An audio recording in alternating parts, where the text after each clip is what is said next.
अस्सलाम वालेकुम सर।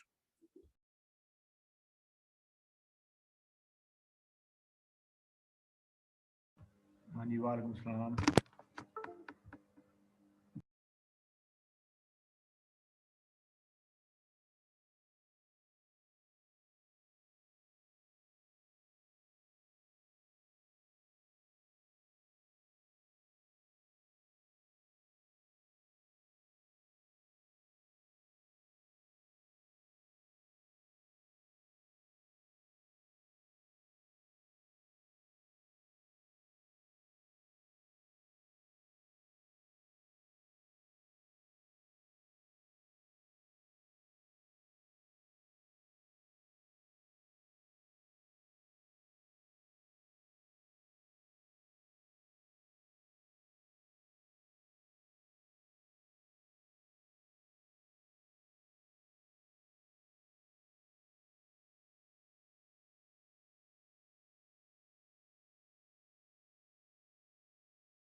अच्छा, स्टूडेंट्स बाकियों को बता दें, अभी लोग शायद अभी या उनको पता नहीं है। मैंने बहरहाल एलएमएस पे लिंक रख दिया और ईमेल भी कर दी है, तो हमारी हर लैब का यही लिंक हुआ करेगा।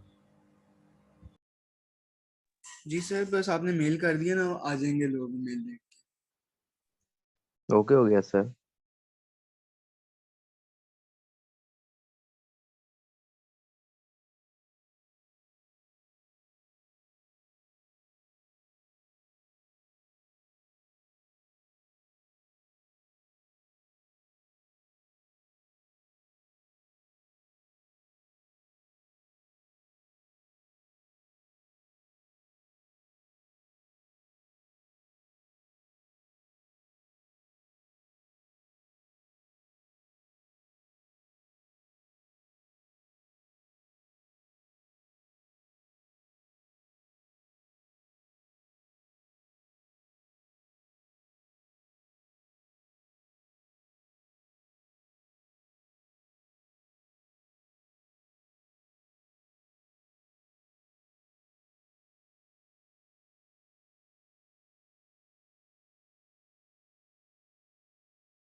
अच्छा जी, लेट्स स्टार्ट।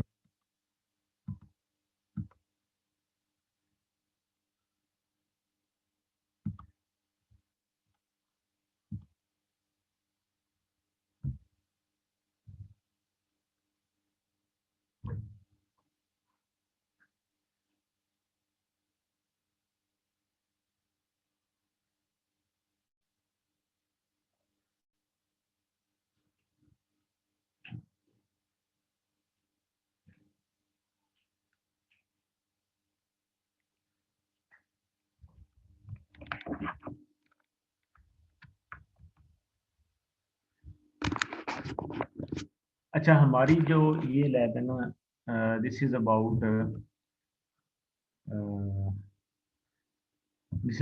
Energy conservation. ठीक है, यानी मोटिव इस लैब का ये है, जैसे ये सारा जो है ना वो सामने आपके लिखा हुआ है।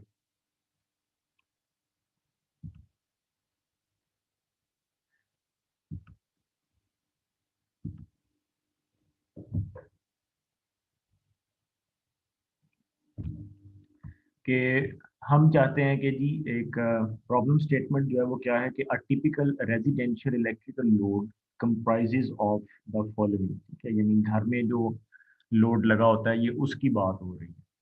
ठीक है, तो it is lighting load. Lighting load जो है वो आपका एलईडी लाइटिंग आ जाती है। अभी कई घरों में ट्यूब लाइट्स भी हैं, बाहर इस्तेमाल हो रही, सारी बात है। अभी वो कुछ कल्चर है, बाहर फैंस हैं, फिर फ्रिज फ्रीजर। और अच्छा, जनरली यूँ भी है कि जो लाइटिंग लोड है और जो फैंस हैं इनको हम बाज़ात कंबाइंड लाइटिंग कह देते हैं, यानी फैन को भी लाइटिंग में ले आते हैं, लेकिन बहरहाल यहाँ फैंस अलग लिखे हुए हैं, वो भी ठीक है। फ्रिज है, फ्रीजर है, एसी, वाटर पंप होता है, वॉशिंग मशीन है, ओवन, यानी ये बड़े बड़े जो लोड्स हैं वो उस तरह का इलेक्ट्रॉनिक इक्विपमेंट्स। ठीक है, यानी कैटेगरी आप यूँ कह लो कि एक तरह से मेंशन की हुई है। ठीक है, लेकिन the problem is but we don't have the educate knowledge to use these electrical equipments in a proper efficient way. ठीक है, due to this ignorance we are paying more electricity bill. अच्छा, एक तो ये बात, अब इसमें ना दो चीज़ें हैं। दो चीज़ें ये हैं कि यानी जो हमारा बिजली का बिल है, मैं आपको बताता हूँ। यानी जो हमारा बिल है एक्चुअली, इलेक्ट्रिसिटी बिल की बात हो रही है। ये जो लैब है इसमें आप लोग अपना जो घर का जो इलेक्ट्रिसिटी बिल है, एक तो उसको आप रीड करोगे। ठीक है, reading the electricity bill of your home. ठीक है, जो आपके घर का जो इलेक्ट्रिसिटी बिल है उसको आपने रीड आउट करना है कि जो यूटिलिटी कंपनी है आपकी, यूटिलिटी कंपनी से मुराद ये है कि आप लेस्को में हैं, मतलब आप आपको कौन सा यूटिलिटी जो है कंपनी वो बिल देती है। ठीक है, विच यूटिलिटी कंपनी वो आपको बिल दे रही है। ठीक है, विच यूटिलिटी कंपनी। तो उसमें आपने रीड आउट क्या करना होता है कि आपके कितने यूनिट्स बने हैं सबसे पहले तो। ठीक है, फिर आपको टैक्स वगैरह क्या हैं, टैक्सेस क्या हैं, और फिर तीसरी चीज़ ये है कि कैलकुलेशन जो है वो आपने चेक करनी होती है। प्लस नंबर 4, अब वो एक हिस्ट्री भी देने लग गए हैं जिसमें आपको पता चलता है कि पिछले साल इसी माह में क्या बिल था। तो उससे आपको एक कंपैरेटिव अंदाज़ा हो जाता है कि बिल जो है ना वो ज़्यादा आया है या कम आया है। ठीक है, अब बिल जो है यानी अफेक्ट कैसे करता है, यानी फैक्टर्स वो कौन से हैं, हम एक्चुअली उस पर स्टडी कर रहे हैं। Factors affecting electricity bill. ठीक है, क्योंकि यहाँ पे मसला क्या है, यानी यहाँ पे मसला ये है कि लोग गैस भी यूज़ करते हैं और बिजली भी यूज़ करते हैं। ठीक है, यानी जनरली ऐसे होता है, ये मैं आपको यानी जो स्टैंडर्ड है, यानी जब बातें होती हैं ना तो सारी बातें डिस्कस होती हैं। स्टैंडर्ड ये है कि या आप जो है ना गैस यूज़ करें या आप फिर इलेक्ट्रिसिटी यूज़ करें। ठीक है, ये स्टूडेंट्स ये बातें बहुत इंपॉर्टेंट हैं, बहुत इंपॉर्टेंट। यानी आई हैव सीन कि हमारी जो सोसाइटी है ना उसमें इन बातों की कोई आगाही नहीं है। आप दोनों नेचुरल रिसोर्सेज को यूज कर रहे हो, दोनों को। आप गैस को भी यूज करते हो, आप इलेक्ट्रिसिटी को भी यूज कर रहे हो। यानी द प्रॉपर वे इज कि देखो, अगर आप ठीक है, और बिल्कुल इंटरनेशनली भी ऐसे होता है कि गैस को भी यूज किया जाता है, इलेक्ट्रिसिटी को भी यूज किया जाता है, लेकिन देखा ये जाता है कि रिसोर्स किसके ज्यादा है। अब हमारे पास शुरू में रिसोर्स इसका ज्यादा था, तो ये लोगों ने और यूटिलिटी कंपनीज ने इसको इतना यानी इसको इतना बेदर्दी के साथ इस्तेमाल किया कि लोगों का, मेरा ख्याल है, ₹150 तक सिर्फ बिल आया करता था, और वो जला जला कर गैस थक जाया करते थे। ठीक है, यानी इस कदर गैस को खर्च किया गया। फिर हम लोगों ने इसको, we have used in automobiles in CNG. ठीक है, हमने इसको वहां पे भी यूज किया। तो गैस का इस्तेमाल जो है वो बहुत ज्यादा हो। अब हमारे पास जो गैस है, it is very, its reservoirs are very low. ठीक है, ताकि इंपोर्ट होती है। लेकिन अब ये है कि आपको ये पता है कि इलेक्ट्रिसिटी जो है ना वो काफी ज्यादा है। इलेक्ट्रिसिटी काफी ज्यादा, अभी मैं न्यूज पढ़ रहा था, 1010 मेगावाट का न्यूक्लियर पावर प्लांट जो K2 है आपका, वो भी ऑपरेशनल हो गया। वो मैं आपके साथ न्यूज शेयर कर लूंगा। ठीक है, so there is too much electricity in the country, जैसे ये अभी बैक में भी बात हो चुकी है, क्लास में भी। तो the point is only making I am कि आप अगर ट्रेंड अपना ज्यादा इलेक्ट्रिसिटी की तरफ कन्वर्ट कर लेंगे तो आप इस वाले बिल से बच जाएंगे, क्योंकि यहाँ पे भी लोग बिल कंज्यूम करते हैं। ये उस बिल की बात हो रही है जो कि ऐसे मंथ में आता है जब गैस का कंजम्पशन बहुत ज्यादा हो जाता है और फिर गैस डिप्लीट ही हो जाती है। तो जाहिर बात है कि अब तो वो गैस इस तरीके से इस्तेमाल नहीं हो रही। लेकिन यानी उस महीने में भी क्यों सफरिंग होती है, क्योंकि आप लोग अपना, या तो ठीक है इस तरह का हो कि भाई विंटर शुरू होते ही गैस को कहा जाए कि भाई आप लोग जो है ना convert yourself to electricity, कि आपके चूल्हे जो हैं, यानी जो आपका किचन है, किचन, ठीक है, वो आपका सारे का सारा इलेक्ट्रिसिटी बेस्ड हो जाए।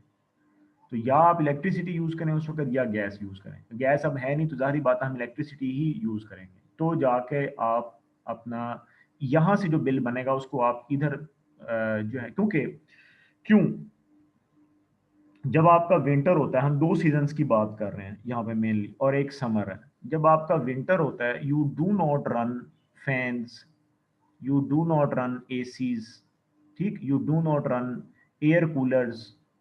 ठीक है जी, वो सारी चीज़ें जो कि आप समर में यूज़ कर रहे हो, वो आप विंटर में नहीं यूज़ कर रहे। इसका मतलब ये है कि अगर आप अपना जो किचन है और जो आपका बाथरूम है, ठीक है, उसको आप जो है वो इलेक्ट्रिसिटी के ऊपर ले आओगे, तो इसका मतलब ये हुआ कि आपकी कंपनसेशन हो जाती है, because you are not using these three main loads जो कि बिल को लेकर आते हैं। ठीक है, तो यानी इस तरीके के साथ, यानी ये जो चीज़ें हैं ना, एक्चुअली ये बहरहाल इस तरह ये हम लैब तो इलेक्ट्रिसिटी बिल पढ़ने की है, लेकिन एक्चुअली ये साथ में इसकी मैंने इसलिए बात की है ताकि आप को ट्रेंड भी समझ में आए। ये बहरहाल इसकी ज़्यादा एक लैब बन सकती थी, मे बी मैं इसका बी पार्ट ये वाला बना दूँ। तो किचन और जो बाथरूम है, ये अगर आप अपना इलेक्ट्रिसिटी पे कन्वर्ट कर लें, सो आप यहाँ से कंपनसेट कर सकते हैं और इंटरप्शन से बच सकते हैं। एक्चुअली ये देखा जाता है कि लॉन्ग टर्म सस्टेनेबल सोल्यूशन क्या है।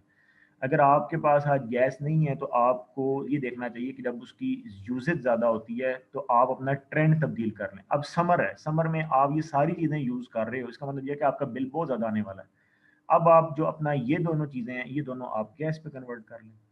ठीक है, तो गैस से मुराद ये नहीं है कि सिर्फ सुई गैस की बात हो रही है। जो पहले लोग थे वो सिलेंडर्स को इस्तेमाल किया करते थे, एंड इफ़ और अब अगर हमारी पाइपिंग हुई हुई है, यानी अब एक बंदा ये सोच रहा है कि अब अगर पाइपिंग हो गई है तो हम दोबारा सिलेंडर्स की तरफ क्यों जाएं। बिल्कुल ठीक है, जिसकी पाइपिंग हुई हुई है। अब तो जो कंपनीज हैं वो एक टर्म इस्तेमाल कर रही हैं, ये मैं आपको यानी बता दूं साथ में, that is called virtual virtual pipeline. Virtual pipeline यानी मिसाल के तौर पर मच या जहाँ से गैस निकलती थी वहाँ पे नहीं है, या आपका जो गवादर है जहाँ पे आप गैस को रिसीव कर रहे हो, ग्वादर से लेके लेट से लाहौर तक आप कह सकते हो कि जी एक वर्चुअल पाइपलाइन आपने बिछा दी। अब ये वर्चुअल पाइपलाइन क्या है, इसका मतलब क्या है कि आपके पास जो है वो जो बूजर्स होते हैं गैस के या जो वेसल्स हैं बड़े बड़े, वो आप जगह जगह उनका पॉइंट बना सकते हैं, ठीक है, या उनको आप सीएनजी की सॉरी अपना जो आपका सुई गैस है उसकी बजाय आप उनको लगा सकते हैं। Let's say this is your pipeline, तो यहाँ पे आपका जो वेसल होगा बड़ा वाला, ठीक है, may be it is of LNG या जो भी इंपोर्टेड अब गैस है, आप उसको यहाँ पे लगा सकते हो इस पाइप के आगे। अब लोगों को तो गैस ही चाहिए ना एक्चुअली, और उसका रेट आप सेट कर सकते हो एक्चुअली रुपीज़ पर MMFG करके इसका यूनिट होता है। क्यों जी, समझ आ रही बात की? तो ये एक्चुअली ट्रेंड है जो कि बहुत ज़्यादा इसकी कमी है, और जनरली लोगों को, पढ़े लिखे लोगों को नहीं पता। So I am so surprise that people with the engineering background they don't know the basics of the using the resources. यानी अगर आप पढ़ लिख के भी इस तरह की बात करें, जो आम बंदा एक बात करता है जी हमें ये नहीं मिल रहा, वो नहीं मिल रहा, तो आप देखें कि आप क्या कर रहे हैं। यानी इवन हम पानी का बहुत ज़्यादा गलत इस्तेमाल कर, सो रिसोर्सेज को अगर आपने सही इस्तेमाल ना किया तो फिर इसी तरह का चैलेंजेस आपको सवियर फेस करने पड़ सकते हैं। अब यूरोप में जो उल्टा हिसाब है, गैस बहुत कम है, इलेक्ट्रिसिटी बहुत ज़्यादा है, लिहाजा वहाँ बिजली के चूल्हे भी हैं। तो मैंने खुद बिजली का चूल्हा इस्तेमाल किया है और बड़ा इफेक्टिव है, बहुत अच्छा होता है। तो गैस वहाँ बहुत महंगी है, लोग गैस बहुत देख के इस्तेमाल करते हैं। सो इट डिपेंड्स कि आपका रिसोर्स कैसा है, आपका वेदर कैसा है। There are a lot of factors that affect the use of resource, ठीक है। तो यूज ऑफ रिसोर्सेज की जो है ना वो ये बात हुई है जहाँ तक। अच्छा, अब जो फैक्टर्स अफेक्टिंग बिल हैं, अगर मैं इलेक्ट्रिसिटी बिल की अब बात करूँ, जो हम इलेक्ट्रिसिटी बिल की बात कर रहे थे, तो उसमें दो चीज़ें हैं, फैक्टर्स अफेक्टिंग बिल, ठीक है। फिर हम इसको कैलकुलेट भी करके एक दफ़ा देख लेंगे एग्जाम्पल। फैक्टर्स अफेक्टिंग बिल जो है वो क्या है? सबसे पहले तो आपका जो है वो यूज़ है, ठीक है, आप यूज़ कैसे कर रहे हो इलेक्ट्रिसिटी को, ठीक है। और फिर दूसरा जो फैक्टर है वो क्या है कि आपका जो अप्लायंस लगा हुआ है, अप्लायंसेस, उसकी यानी वो किस कैटेगरी का है, ठीक है। यानी वो एनर्जी एफिशिएंसी की बात हो रही है, ठीक है, एनर्जी एफिशिएंट है या पुराना अप्लायंस आपने अभी तक घर में लगाया हुआ है, ठीक है, एनर्जी एफिशिएंट है और नॉट, ठीक है। तो अप्लायंसेस की टाइप्स की बात हो रही है, अप्लायंसेस की जो टाइप्स हैं उसकी बात हो रही है। तो यूज से मुराद क्या है कि उसमें उस यानी इस कैटेगरी में क्या आ जाता है, इस कैटेगरी में आ जाता है कि आपका घर कितना बड़ा है, यानी area area of the house. में भी घर बहुत बड़ा हो तो हम कहें भाई बिल बहुत ज़्यादा है, भाई घर भी तो बड़ा है ना, ज़ाहिर बात है। जितना बड़ा आपका यूजेज एरिया होगा, यानी एरिया ऑफ द हाउस से क्या है मुराद कि जितना बड़ा एरिया होगा उतने ज़्यादा अप्लायंसेज हैं, ठीक है। तो हम कह सकते हैं कि क्योंकि एनर्जी का जो यूनिट होता है किलोवाट आवर पर स्क्वायर यार्ड, स्क्वायर यार्ड में भी लिया जाता है, मरला में भी लिया जाता है, कई यूनिट्स हैं एरिया के, ठीक है। तो एरिया ऑफ द हाउस जो है ना उस पर ज़ाहिरी बात है डिपेंड करता है। और फिर अब तो एक घर में पोर्शंस भी होते हैं कि आप किस पोर्शन का देख रहे हो, ठीक है, एरिया ऑफ द हाउस और ब्रैकेट में हम यहाँ पे पोर्शन भी, कई लोग पोर्शन में रहते हैं, ठीक है। तो वो ज़ाहिरी बात है कि अपना बिल ही देखेंगे ना कि जी हमारा तो इतना है, ठीक है। सेकेंडली पर्सनस पे डिपेंड करता है कि कितने पर्सन रहते हैं। बाज़ औक़ात रहती 2 लोग हैं, घर बेशक बड़ा है मगर 2 लोग रहते हैं, ठीक है, और या बाज़ कंबाइंड फैमिलीज़ भी हैं। तो ये डिपेंड करता है कि आपका यूसेज जो है ना वो कैसा रहा है पीछे, ठीक है। ये फैक्टर्स हैं जो अफेक्ट करते हैं, ठीक है। और फिर आप पर्टिकुलरली उसको कितने आवर्स के लिए क्या चीज़ आप चला रहे हो, ठीक है, आवर्स ऑफ यूसेज। और अप्लायंसेस की जो टाइप्स हैं उसमें क्या आ जाता है कि आपका जो मेन लोड है वो कितना पुराना है, how how old it is, how much old it is, ठीक है। और आपने उसको लास्ट रिप्लेस कब किया है, ठीक है, लास्ट रिप्लेस उसको कब किया है किसी एनर्जी एफिशिएंट डिवाइस के साथ, या आपको यानी इस चीज़ का इंफॉर्मेशन है कि मार्केट में आजकल जैसे मिसाल के तौर पर एलईडी हैं, अभी भी लोगों के घरों में एनर्जी सेवर लगा हुआ है, जबकि एलईडी उतनी लाइट देता है और कम बिजली खर्च करता है। तो इस तरह की यानी चीज़ें जो है वो आपने रिप्लेस की हैं। ज़ाहिर बात है पैसे भी लगते हैं, लेकिन are you with the market जो कि एनर्जी एफिशिएंट होती जा रही है। तो आप देखें एसीज जो हैं वो भी काफ़ी लो कंजम्पशन पे आ गए हैं। ड्राइव बेस्ड एसीज आ गए हैं, पहले बहुत ज़्यादा बिजली लेते थे। तो इस तरह की यानी कि चीज़ें हैं, ये दो मेन फैक्टर्स हैं, इसी को आप देखोगे। ठीक है, तो अब मैं वो पीडीएफ जो है वो आपसे शेयर करता हूँ दोबारा। तो यही जो है ना वो सारा यहाँ पे लिखा हुआ है कि टुडेज मेजर अप्लायंसेस जो है ना वो उतनी ज़्यादा एनर्जी यूज़ नहीं करते जितना वो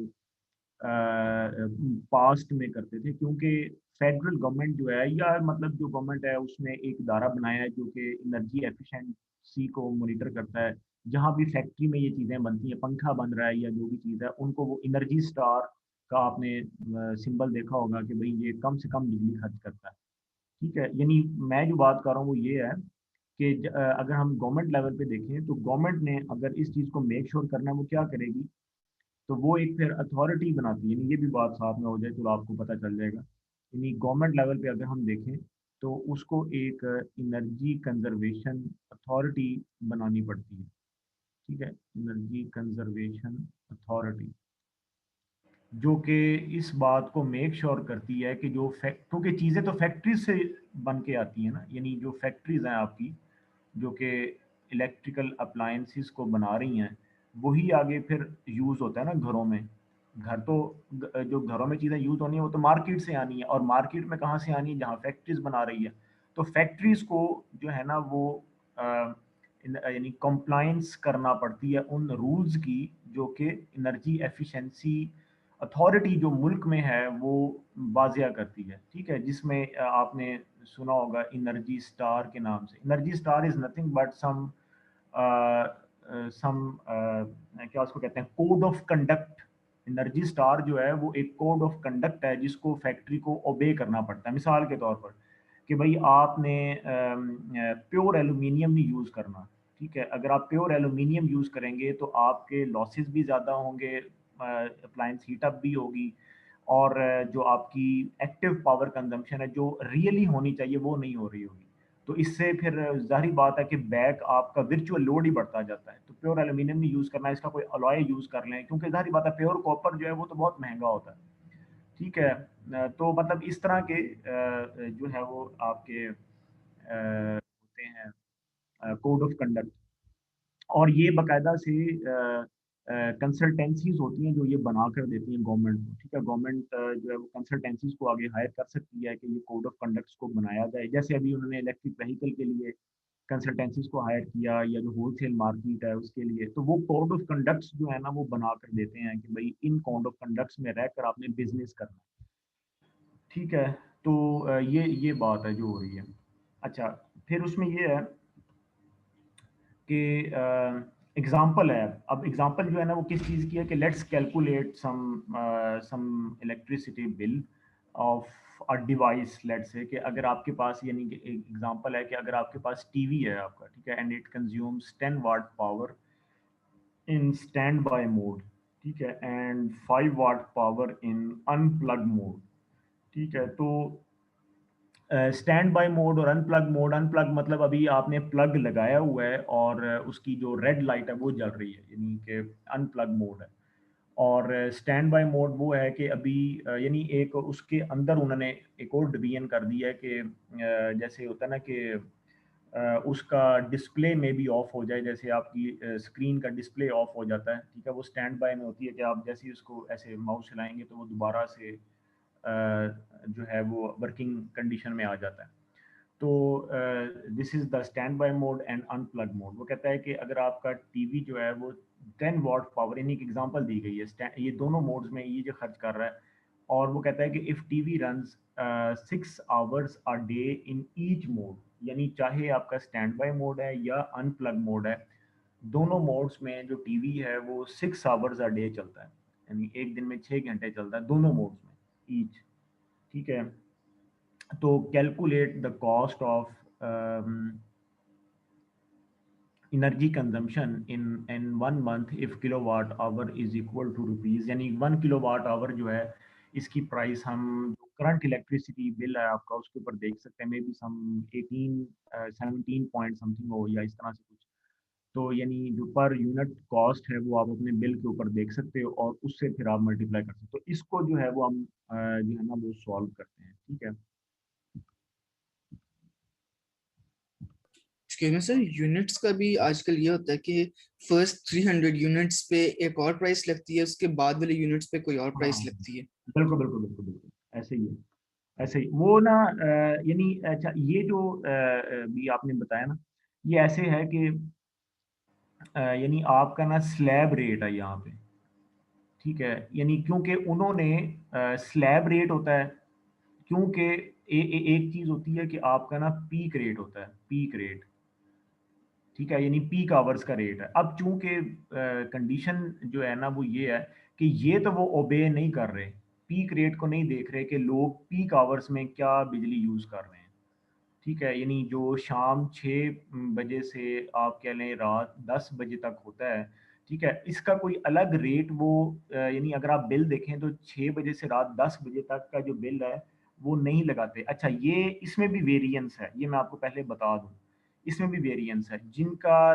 3 फेज मीटर होता है ना, जिनका 3 फेज मीटर है, ठीक है, उसमें मे बी ये लग रहा हो, क्योंकि I have seen the bills जिसमें ये पीक रेट जो है ना वो शाम 6 से रात 10 बजे तक उन्होंने लगाया हुआ है कि इसमें चूंकि इतने यूनिट्स बने हैं इस इतने टाइम में, तो उसका रेट उन्होंने अलग लगाया जो कि ज़्यादा होता है।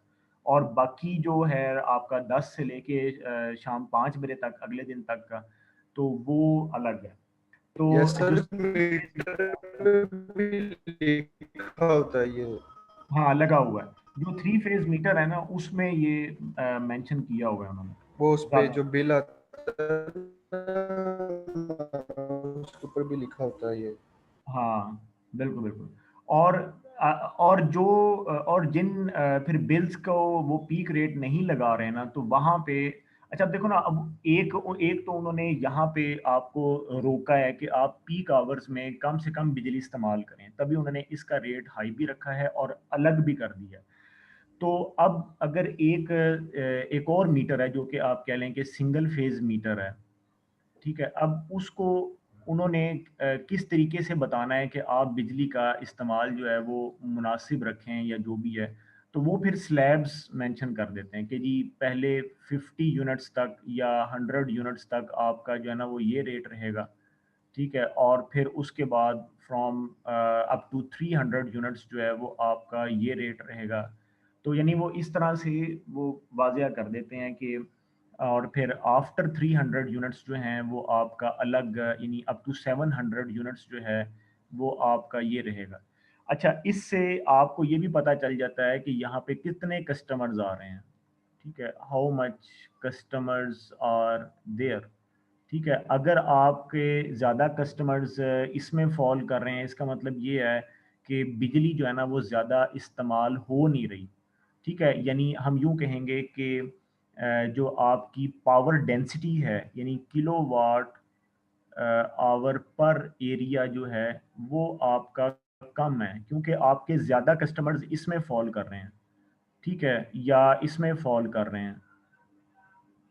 और अगर आपका रेट, ये मैं आपके साथ में भी मैंने वो न्यूज़ लिंक शेयर किया हो, वो बड़ी अच्छी उसने एक स्टडी की थी, ट्राइब्यून का है या डॉन का, मैं आपके साथ शेयर करूंगा, मैं मेरे वो डेस्कटॉप में पड़ा हुआ है, मैं अभी खैर घर से लेक्चर दे रहा हूँ क्योंकि अब वो उन्होंने कहा है कि जी आप जो है वो क्योंकि वायरस ज़रा ज़्यादा हो गया है। तो बहरहाल अब जो स्टडी हुई है वो ये है कि आपका जो ज़्यादा कस्टमर है ना वो यहाँ पर फॉल कर रहा है इस कैटेगरी में।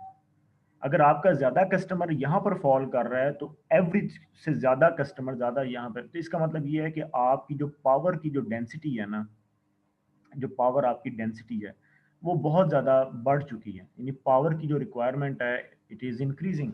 जिस यानी ये एक डाटा है जिससे हमें बहुत सारी स्टडी हो जाती है, ठीक है। यानी जो यूटिलिटी कंपनीज है ना उनके पास जो डाटा होता है ना वो बड़ा यानी डाइवर्सिफाइड डाटा होता है और उससे बहुत इंफॉर्मेशन मिल सकती है अगर ये लोग देखना चाहें तो।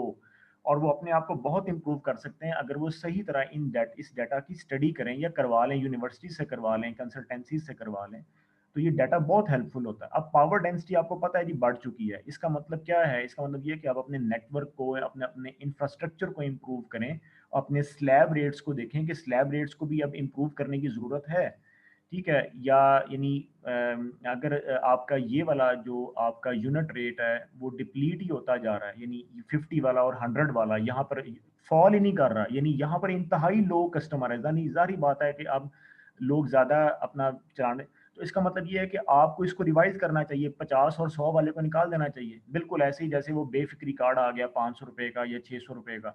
अब 500 रुपए का कोई बात ही नहीं है, तो उन्होंने कहा कि यार लोगों का जो कम्युनिकेशन नेट है वो इतना ज़्यादा है कि उन्होंने अब नेट भी यूज़ करना है, पहले तो नेट ही नहीं यूज़ होता था ना।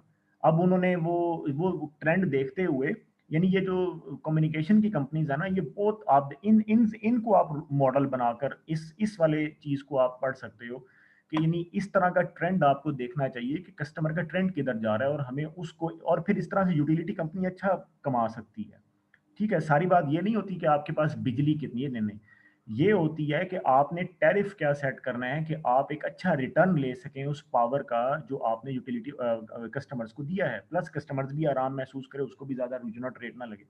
तो ये वही मैंने बताया, ये एनर्जी पॉलिसी का एक सब्जेक्ट है पूरा, जो कि इसमें सारी बहुत यानी चीज़ें आ जाती हैं, और मतलब हम जो है वो यही चीज़ें जो है ना वो स्टडी करते हैं, ठीक है? तो ये जो स्लैब रेट की बात हो रही थी ना, तो वो आप देखेंगे जब आप अपना बिल पढ़ेंगे तो उसमें ये चीज़ें हैं। अच्छा, अब ये है, यानी जो हमारा क्वेश्चन था वो ये था कि जो टीवी है वो 10 वॉट चल रहा है 6 आवर्स अ डे, ठीक है, एक मोड में, और 5 वॉट जो है वो चलता है अगेन, यानी इन ईच मोड, यानी जो है वो आपके पास 6 आवर्स आ रहे हैं एक दिन में, ठीक है? यानी ये दोनों चीज़ें जो हैं वो आपके पास एक दिन में है, तो ये आपके पास क्या बन जाता है 60 वॉट आवर्स, ठीक है? और ये आपके पास क्या बन जाएंगे 30 वॉट आवर्स। और अगर आप 30 डेज का डाटा जो है वो निकालना चाहें, 30 डेज का जो कि एक महीने का होता है, ठीक है, तो फिर आप क्या करोगे, यानी कि 30 को आप इससे मल्टीप्लाई कर दोगे, 3 6 आर 18, तो ये आपके पास बन जाता है 1800, ठीक है, 1800 वॉट आवर, ठीक है? या आप इसको कह सकते हो 1.8 किलो वॉट आवर, यानी एक महीने में आपका तकरीबन पौने दो यूनिट से भी थोड़ा ज़्यादा, और ये आपके पास क्या बन जाता है 900 वॉट आवर, ठीक है, या 0.9 किलो वाट आवर, ठीक है? तो इसको अगर आप मल्टीप्लाई कर लें यूनिट रेट से, तो आप दोनों का सम जो है वो यहाँ पर निकाल सकते हैं। लेट्स से अगर मैं 12 रुपए का यूनिट लगाता हूँ, लेट्स से मिसाल ही है, यानी कि अगर मैं 12 रुपीज़ लगा रहा हूँ पर यूनिट, ठीक है, if rupees 12 is of 1 kilowatt hour, ठीक है, तो इसका जो आंसर है it comes to let's say rupees 21.6, और जो दूसरा है इसका आंसर आपके पास आता है जी 10.8, इनको अगर आप सम कर लें तो इसका आंसर आता है 32.4, ठीक है? तो यानी ओवरऑल आपके पास अगर टीवी को बिल्कुल स्विच ऑफ नहीं किया जा रहा और उसको स्टैंड बाय, और यानी एक एग्जांपल है, यानी कि ना, तो आपको रुपीज़ 32.4 जो हैं वो सिर्फ टीवी से इस तरह की चीज़ के पड़ रहे हैं। यू हैव चार्जर्स जो कि आप लगा रहने देते हैं, बटन भी ऑन रहता है, चार्जर भी ऑन रहता है, आगे बेशक आप चार्ज कर रहे हैं या नहीं, लैपटॉप का चार्जर है, मोबाइल का चार्जर है, और टीवी है, और इस तरह की अप्लायंसेज आप कंसीडर कर सकते हो, यानी कि रफ अंदाजा आप लगा सकते हो कि कम से कम 30 से 32 से 40 रुपए तक भी आपका जो है ना वो इस तरीके से बिल बन सकता है, और अगर आप यूनिट रेट ज़्यादा होगा तो 30 रुपए जस्टिफाई हो सकते हैं एट लीस्ट, ठीक है, अलॉन्ग विद टैक्सेस, यही चीज़ फिर आगे और एम्पलीफाई हो जाती है, क्योंकि ये इसका ओवरऑल सम में ये भी आना है ना।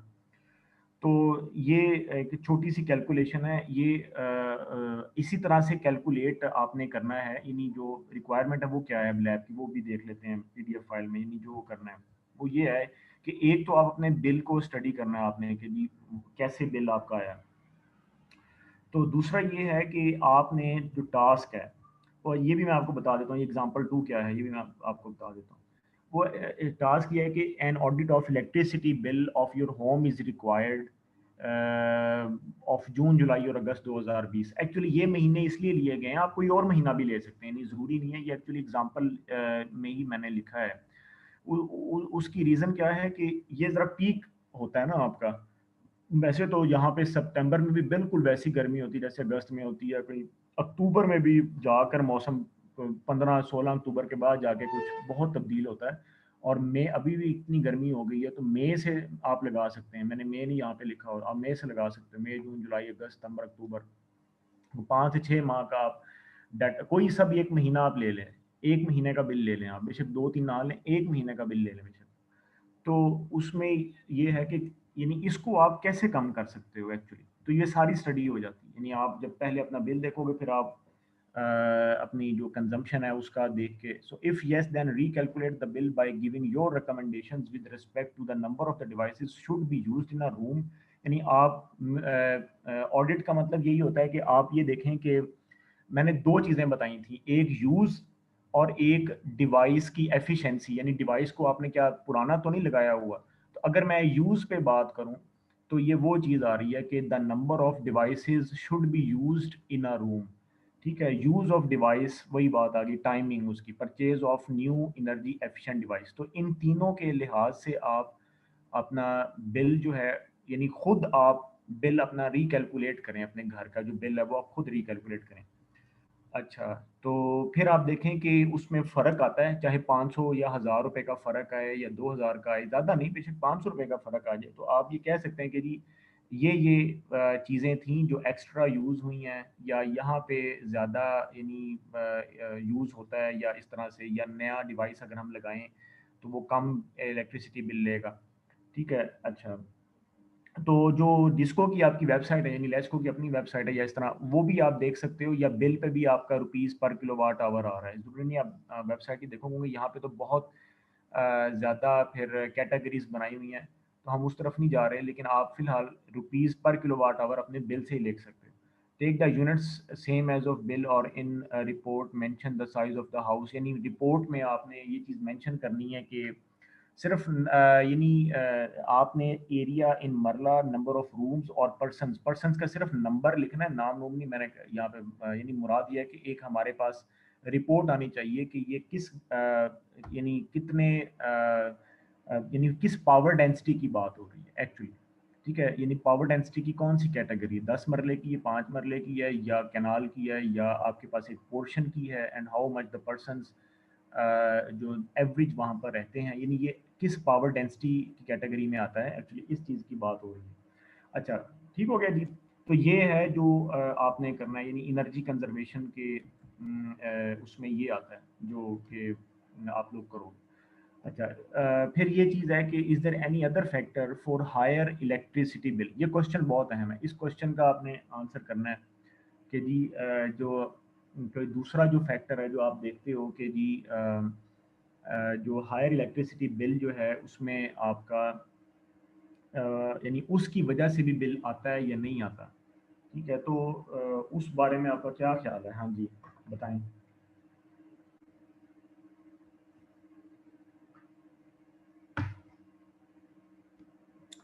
कोई दूसरा फैक्टर जो आपके बिल को अफेक्ट करता है, आपके ख्याल में वो क्या फैक्टर हो सकता है?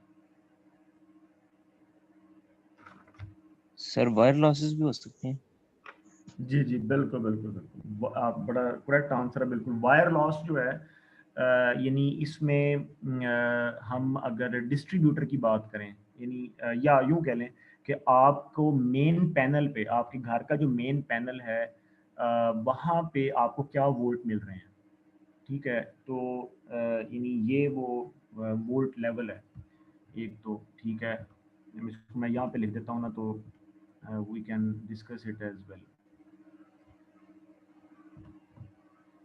यानी कि if this is your main panel of your house, ठीक है कि यानी आप यूँ कह लें कि दिस इज़ एनर्जी मीटर, और यहाँ पे आपके पास जो है वो आउट गोइंग है जो कि आपके फेज़ न्यूट्रल आपके पास आ रहा है, and this is the incoming phase neutral.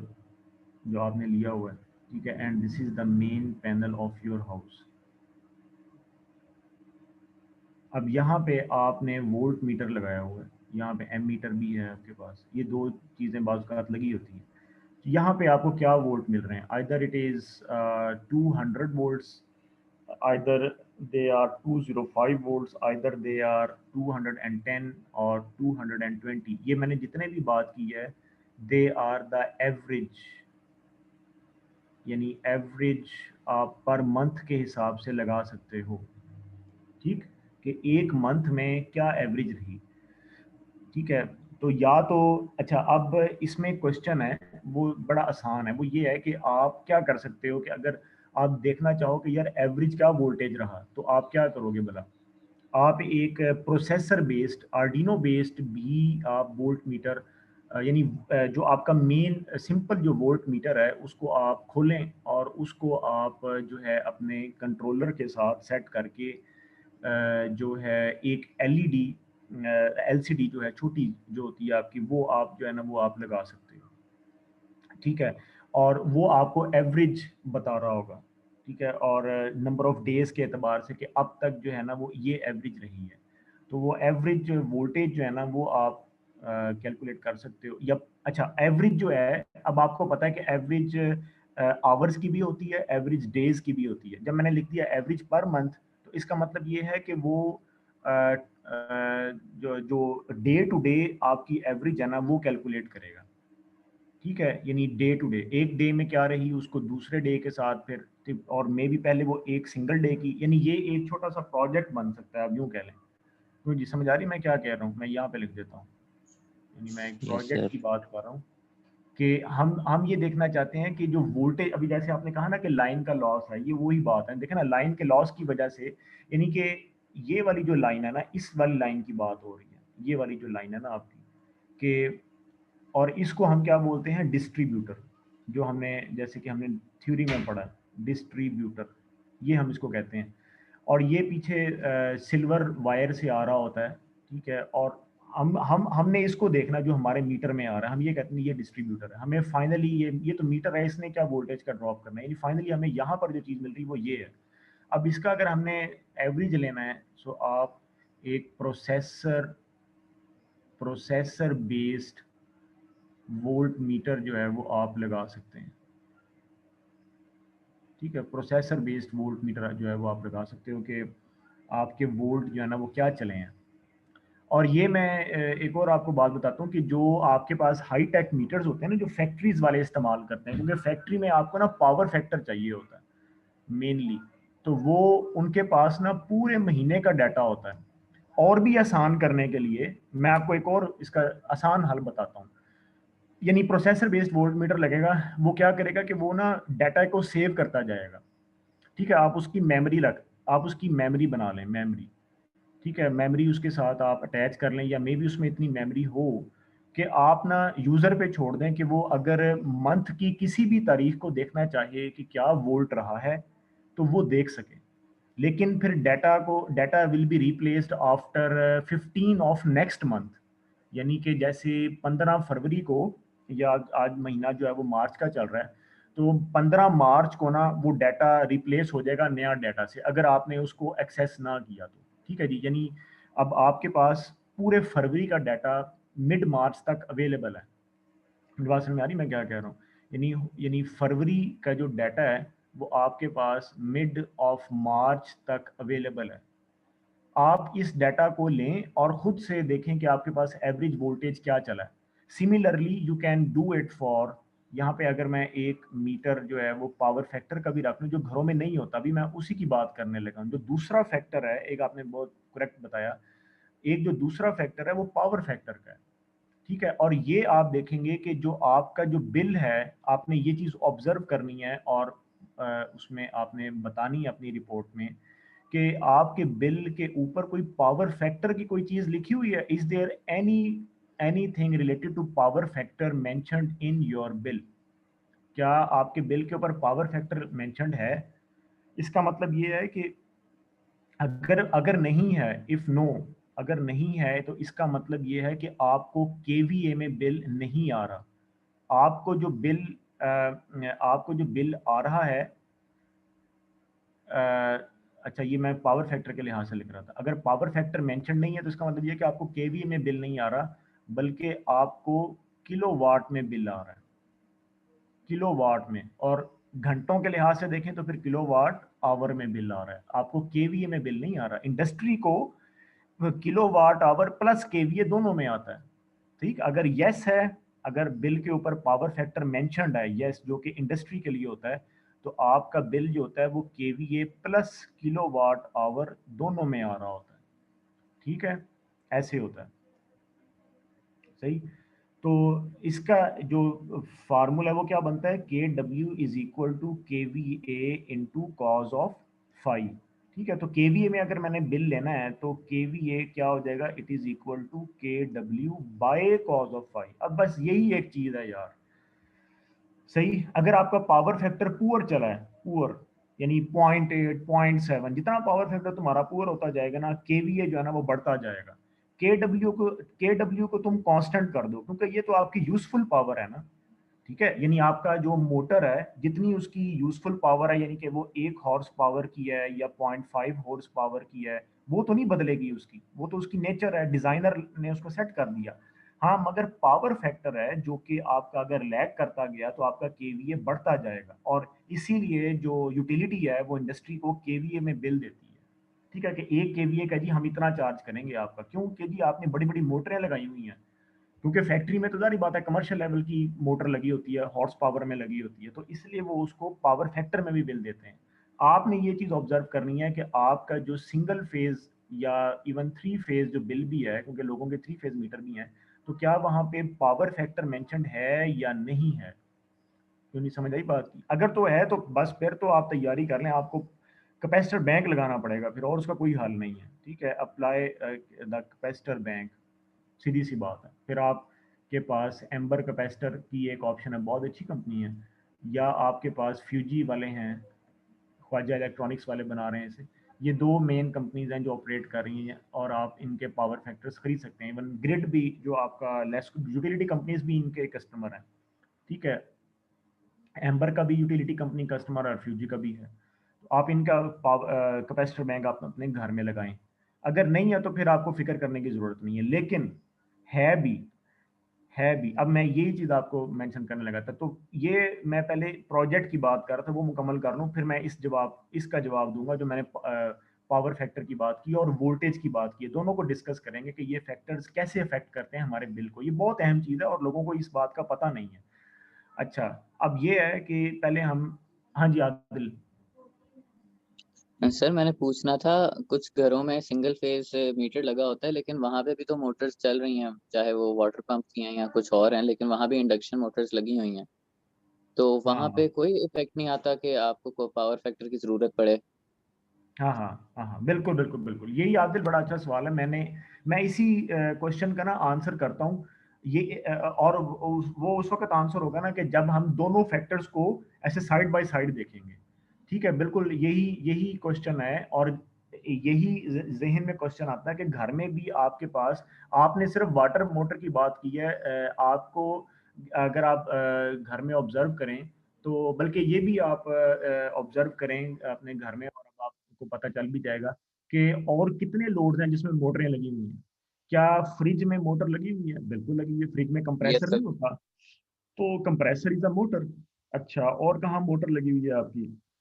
AC में फैन। हाँ, फैन है, एसी है, फ्रिज है, फ्रीजर है, ठीक है। ये सारे मोटर लोड्स हैं। और भी आप जो है पोर्टेबल लोड जिसको आप कहते हैं, ब्लोअर हो गया, ठीक है, जो आप इस्तेमाल करते हैं। फिर जो किचन में जो मोटरें इस्तेमाल होती हैं आपकी, ठीक है, वो छोटी हेयर छोटी हैं, ड्रायर वो सर। छोटी हैं, वो छोटी हैं, लेकिन मोटरिंग लोड पे अगर आप देखें तो, हाँ, तो मोटरिंग लोड जो है वो अच्छा खासा है, जो कि घरों में हम इस्तेमाल करते हैं। तो इसलिए हमें बिल बेशक नहीं आ रहा, पावर फैक्टर में हमें बिल बेशक नहीं आ रहा, केवीए में हमें बिल नहीं आ रहा, ठीक। लेकिन क्या पावर फैक्टर हमारे के डब्ल्यू बिल को अफेक्ट करता है या नहीं, ये हम अभी पढ़ते हैं, सही। क्या वोल्टेज का कम होना और पावर फैक्टर का ड्रॉप होना हमारा जो के डब्ल्यू का बिल है इसको अफेक्ट करता है या नहीं, और क्या यूटिलिटी को फिर इसको इम्प्रूव करना चाहिए हमारे लिए, ये हम अभी स्टडी करते हैं। बस मैं 1 मिनट में ये अपनी बात ज़रा मुकम्मल कर लूँ। मैं ये बात कर रहा था कि आप एक मीटर बना सकते हो, मैं मीटरिंग की बात कर रहा था, अपना वोल्ट मीटर आप प्रोसेसर बेस्ड बना सकते हो, और सिमिलरली आप एक अपना जो है प्रोसेसर बेस्ड एक अपना पावर फैक्टर मीटर आप बना सकते हो। यानी वोल्ट और पावर फैक्टर दोनों आप प्रोसेसर बेस्ड मीटर जो हैं वो आप बना सकते हैं, ताकि मंथ की किसी भी डेट को आप देख सकें, और फिर ओवरऑल अगर आप कैलकुलेट करना चाहते हो तो आप एवरेज ले सकते हो, बिल्कुल ऐसे जैसे आपने लैब में मीटर देखा है। ठीक है, तो इस तरह से यानी काम आप भी कर सकते हो। और पावर फैक्टर मीटर जो है ना, इसको बनाना मेरा ख्याल है कि कुछ भी मुश्किल नहीं होगा, क्योंकि इसके लिए आपको करंट की रिक्वायरमेंट होती है। तो आपके मीटर में अगर जो आपका पैनल मीटर है घर का, उसमें अगर वोल्ट मीटर लगा हुआ है और एन मीटर लगा हुआ है, तो फिर तो मुश्किल ही कोई नहीं है, क्योंकि पावर फैक्टर जो है उसके लिए आपको वोल्ट और एम्पेयर दोनों ही चाहिए। फिर तो आपको बस एक प्रोसेसर बेस्ड कैलकुलेटर चाहिए, और उसको खोल के कुछ आपने तारें जो हैं वो आपने सेलेक्ट और सेट करनी होंगी। स्टेप डाउन करके आपको प्रोसेसर को 5 वोल्ट देने होंगे डीसी जो है, और इस तरह का आपको अपना रेगुलेटर्स कुछ लगाने पड़ेंगे, कुछ आईसीज लगानी पड़ेंगी, और काम आपका हो जाएगा। तो वो कोई नहीं, इतना मुश्किल नहीं होगा। जीरो क्रॉसिंग इंडिकेटर एक आपको लगाना होगा पावर फैक्टर के लिए, मैं क्लास में मेरा ख्याल बता चुका हूँ। ठीक है, और वोल्ट मीटर का आप अलग कैलकुलेट कर लोगे, एवरेज पावर फैक्टर आपके पास अलग आ रहा होगा। तो इस तरीके से, यानी ये तो होगी प्रोजेक्ट की बात। Now let's discuss the thing जो कि हम एक्चुअली डिस्कस करना जा रहे थे। हम जो डिस्कस करना चाह रहे हैं वो ये है कि यहाँ मैं एक लाइन ड्रॉ कर देता हूँ। The first thing is the voltage. ठीक है जी, जिसका हम डिप देखना चाहते हैं कि वो, और एक हम देखना चाहते हैं जी पावर फैक्टर का डिप जो है वो हमारे किलोवाट आवर वाले लोड को कैसे अफेक्ट कर रहा है, यानी और यूटिलिटी इसको कंसीडर क्यों नहीं करती। अच्छा, सबसे पहली बात कि अगर यूटिलिटी इसको कंसीडर करे ना, तब भी हमें केवीए में बिल नहीं आएगा। ठीक है, ये हमारा राइट है। सबसे पहले तो आप ये बात समझ लें, अगर यूटिलिटी पावर फैक्टर को कंसीडर करने लग जाए तब भी हमें केवी में बिल नहीं आ सकता, क्योंकि ये इंटरनेशनली कहीं भी नहीं होता। और फिर आप अपने कस्टमर्स लूज कर देंगे और प्रोटेस्ट हो जाएंगे कि भाई हमें एडिशनली केवी में क्यों बिल दिया गया। पहले वो सरचार्जेस लगाते हैं, तो आप देख लें न्यूज़ बन जाती है फलाना सरचार्ज लग गया, जो कि बहरहाल आहिस्ता आहिस्ता इम्प्रूव हो जाएगा। लेकिन एनी हाउ, हाँ, यूटिलिटी ये करे कि अपना पावर फैक्टर इम्प्रूव करे। ये अब उसको देखना है कि उसने किन अहम जगहों पर कैपेसिटर बैंक्स लगाने हैं। ठीक है, तो सबसे पहले तो ये बात होगी। अब वोल्टेज डिप को अगर आपने सबसे पहले देखना है, तो हम ये कहते हैं कि लेट्स से कि अगर आपका 1 किलोवाट का लोड है, 1 किलोवाट का लोड ले लें। अब ये क्या है, हमने ना हर जो भी चीज़ लेनी है ना, वो हमने एवरेज लेनी है, एवरेज। ये बात याद रखें, क्योंकि ओवरऑल यानी ये देखा जाता है कि पूरे महीने में क्या पावर फैक्टर चला है और क्या वोल्टेज चला है। ठीक है, तो अब मैं अगर कहूँ कि एक महीने में आपके पास 1 किलोवाट लोड एवरेज चला है, जो कि मतलब एक जायज़ सी बात लगती है, क्योंकि हर वक्त तो आपका लोड किलोवाट्स में नहीं आ रहा होता। ठीक है, लेकिन कभी 2-2 किलोवाट, 3-3 किलोवाट तक भी लोड चला जाता है। तो अगर हम ओवरऑल एवरेज देखें तो 30 डेज में मेरे पास 1 किलोवाट लोड चला है, तो उसको मैं मल्टीप्लाई कर देता हूँ अगर मैं अपने 730 से, जो कि you have hours per month. ठीक है, तो ये ओवरऑल मेरे पास क्या बन जाएगा फिर, 730 किलो वाट आवर्स, यानी 730 यूनिट मेरे पास बन जाते हैं अगर मेरे पास एवरेज 1 किलोवाट का लोड चलता है। ये मैंने 1 किलोवाट इसलिए लिया ताकि मेरी कैलकुलेशन जो है वो सिंपल सी रहे। मैं कम भी ले सकता हूँ। ठीक है, 1 किलोवाट काफ़ी ज़्यादा है, यानी अच्छा खासा आप कंज्यूम कर रहे हैं। मे बी ये बहुत पीक डेज हों गर्मी के या इस तरह से। तो 730 आवर्स होते हैं एक महीने में। ठीक है, 730, you have 730 hours per month. इससे मल्टीप्लाई करें तो 730 यूनिट्स बन जाते हैं। ठीक है, तो अगर मैं इसका जो है आपका बिल देखूं, मैं इसको यानी मैं मल्टीप्लाई कर लूँ किसके साथ, क्या क्या यूनिट रेट लेंगे, चलें 12 ले लें। ठीक है, तो it comes to it comes to 12 rupees 12,841। ठीक है, ये आपके पास बिल बन जाता है। अच्छा, अब ये वाला जो मैंने बिल बनाया है ना, इसमें I haven't discussed the dip in the voltage और the dip in the power factor. ये बिल्कुल सीधा सीधा, ये सीधी सीधी बात रही है, सीधी सीधी बात कि 1 किलोवाट एवरेज लोड चला है, मैंने कोई वोल्टेज की बात नहीं की। और 730 घंटे मतलब, और जनाब मल्टीप्लाई यूनिट रेट के साथ किया जी, तो ये आपका 12,000 12,500 से ज़्यादा थोड़ा सा बिल आपका बन चुका है, क्योंकि लोड भी तो इतना चला है ना। अब हम देखते हैं कि अगर मैं ये कहता हूँ कि जी मेरा जो लोड है, मैं पावर फैक्टर को नहीं देखूंगा, पहले मैं सिर्फ अपने डिप ऑफ द वोल्टेज को देखूंगा। तो मैं कहता हूँ अगर मेरा 1 किलो वाट का लोड है और वो 220 वोल्ट पे चला है आइडियल, ठीक है, तो मेरे जो करंट है वो क्या बन जाते हैं, 4.55 एम्पेयर, ये मेरा करंट बन जाता है।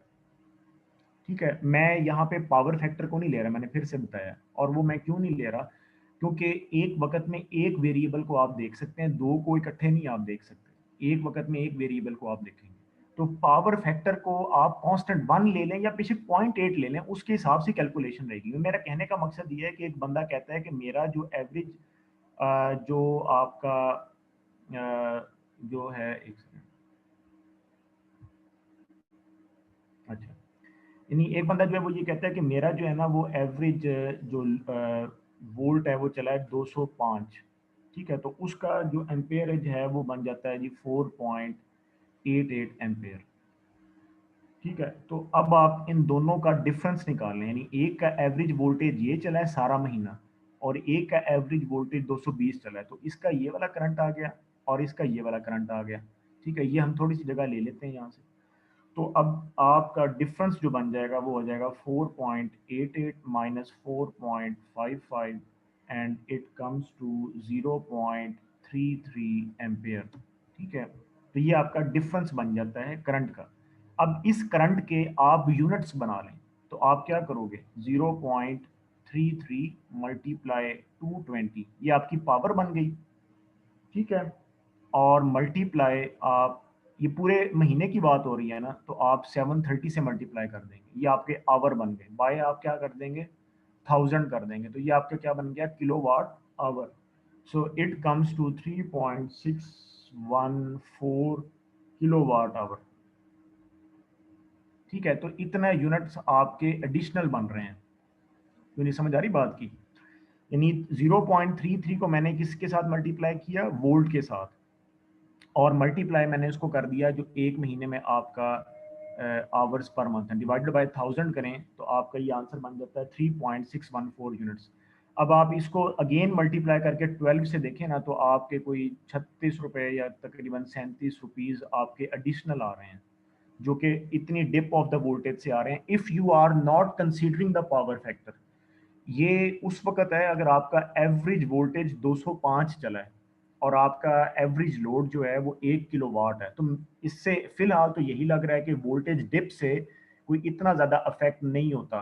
तो इसका हल भी है कि अगर आप ये भी पैसे बचाना चाहते हैं तो you can apply a voltage stabiliser. ठीक है, अगर आप इतना भी पैसे बचाना चाहते हैं कि यार मेरा डिप ऑफ द वोल्टेज से जो है वो मेरा एडिशनल बिल ना आए, तो मैं वोल्टेज स्टेबलाइजर जो है आप लगा सकते हैं। अच्छा स्टूडेंट्स, इसमें डिसहार्ट होने की बात नहीं है, पैसे इतने ज़्यादा नहीं बने, लेकिन जो इम्पोर्टेंट बात है ना वो ये है जो मैं भी आपको बताने वाला हूँ, वो ये है कि क्योंकि ये कैलकुलेशन तो आपको समझ में आ गई होगी। अच्छा, उसमें ये बात है, याद रखें कि ये ट्रांसफार्मर है और आप उसके इस एंड पे हैं, ठीक है, वही, और इस एंड पे आपकी यूटिलिटी है। ठीक है जी, तो बात जो है ना वो ये हो रही है कि पावर जो है ना, पावर रहती है कांस्टेंट,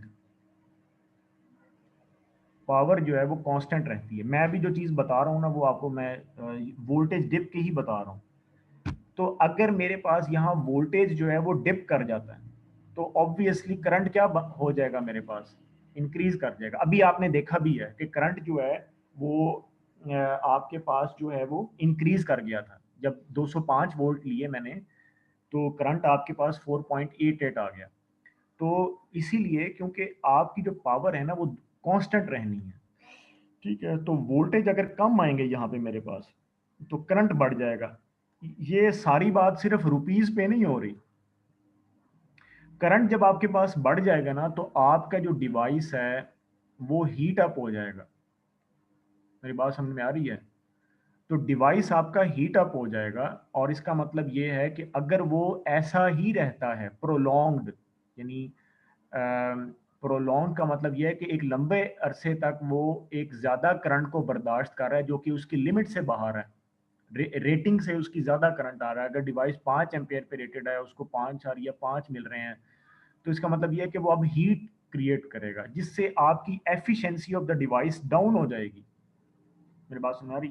तो ये वो चीज़ है कि जो मैंने पीछे कांस्टेंट रखी है, यानी एक्चुअली जो फार्मूला है वो है P is equal to V I cos phi efficiency.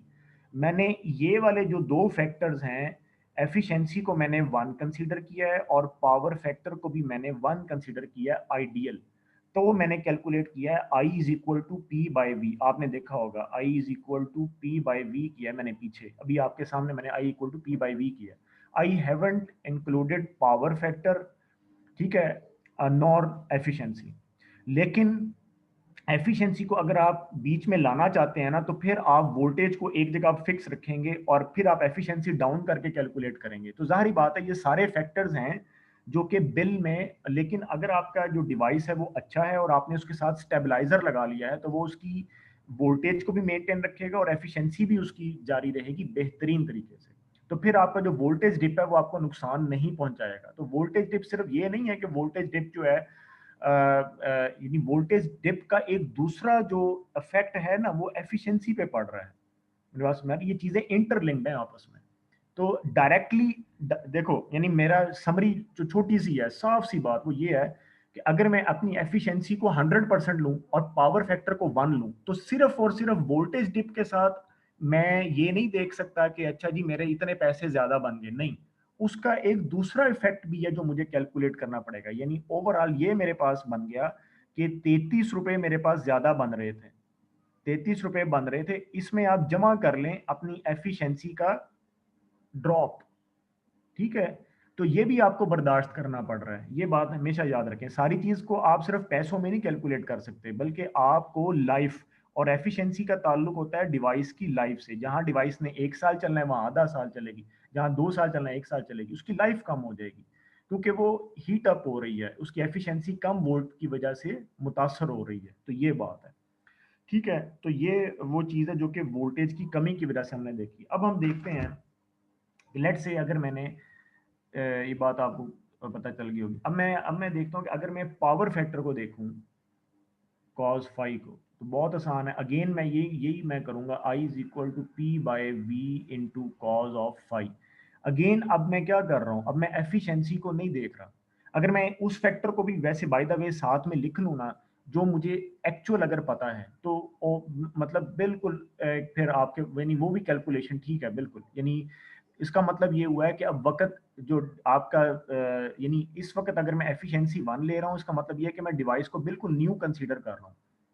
मेरी बात समझ आ रही? इसलिए मैं कहता हूँ ना कि एक वक्त में एक वेरिएबल को देखें।